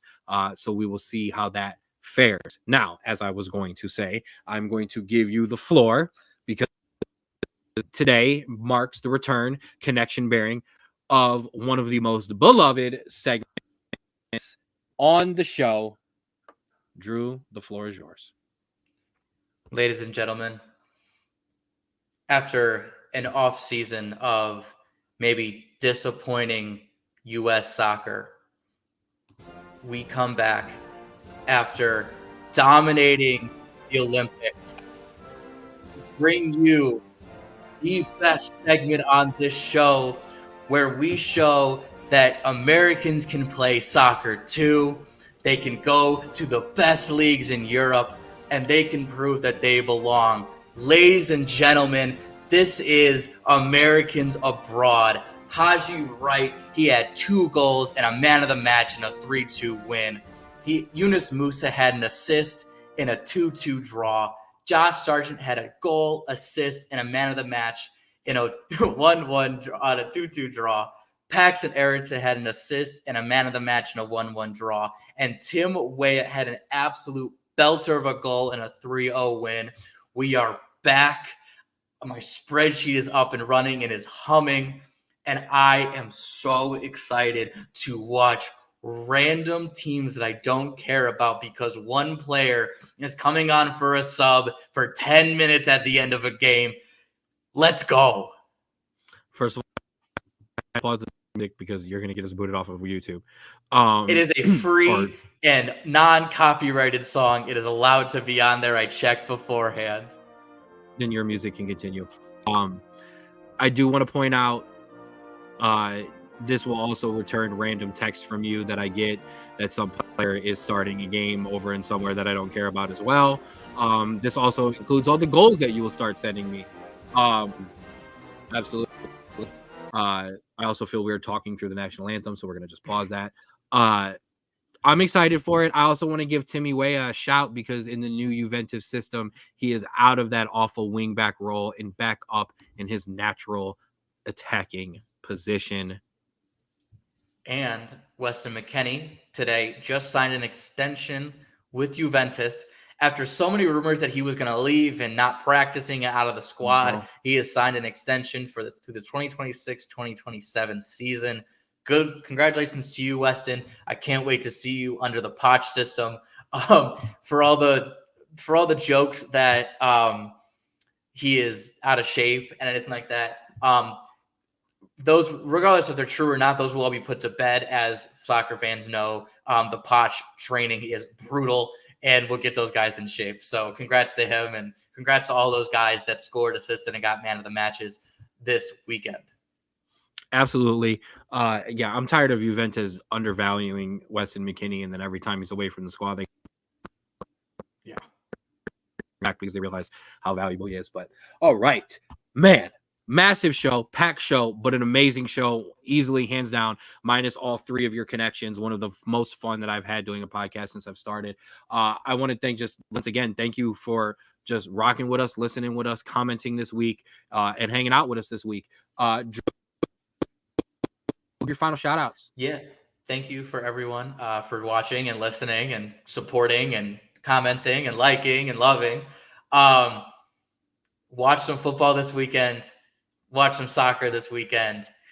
This is the one weekend. Well, no, this is the start of a long line of weekends where it is okay to say no to plans. It is okay to say I have better things going on. It is okay to just sit down, be lazy, and watch all the sports that we love. Yeah, let's have a great weekend. Saturday, I'll be diving in on the couch. Sunday, I will be doing a fantasy draft on a road trip. So this is your last weekend. Excuse me. This is actually your last weekend meant to say yes. So get all the last minute things in you can this weekend, because it's over after this. Thank you for rocking with us here on the 216 Sports Network. You can find the 216 Sports Network on Facebook, where you can follow and like. You can find us on YouTube, where you can like and subscribe, become one of our 5,000 strong, and catch all of these good shows right here. The 216 Sports Network for your coverage for Arena League football and your youth football. 4th and 15 with Mel and Smooth. The Jay Rich Show. The Rulers Minute with Rico McGee. A shout out to Rico for joining us today. Make sure you check out the Rulers Minute. HBCU episode that has dropped. There's an Ohio State episode that dropped this week, and literally while we were on the show, Rico dropped another episode, a Colorado Deion Sanders episode. Make sure you go check those out. Outside and of course the Straub Sports Show. Where can you find the Straub Sports Show? You can find us everywhere. You can find us on Twitter or X at Straub Sports. You can find us on TikTok at the SBSS. Obviously, the 216 Sports Network on YouTube, and on Spotify, Straub Bros Sports Show, and Instagram, Straub Bros Sports Show. It's pretty much the same thing. You type it in and you'll find us. Make sure you check us out there. Like he said, and like I said, thank you for rocking with us, watching, listening, commenting, whether it be live or running us back. We really, really, truly appreciate you. And a big shout out to our special today, like I said, Rico McGee of the Rulers Minute, and Rommel Thorpe, our pod boss and fellow member of the 216 Sports Network. Make sure you watch your football. Make sure you watch some soccer. If you're old enough and you're able to, make sure you throw in a couple bets or a couple parlays. Let us know how you did. Have fun with your fantasy drafts this weekend, because I know that's starting to get rocking as well. I got one, and then we've got ours next week. But other than that, thank you once again. We appreciate you. And please remember to always love yours.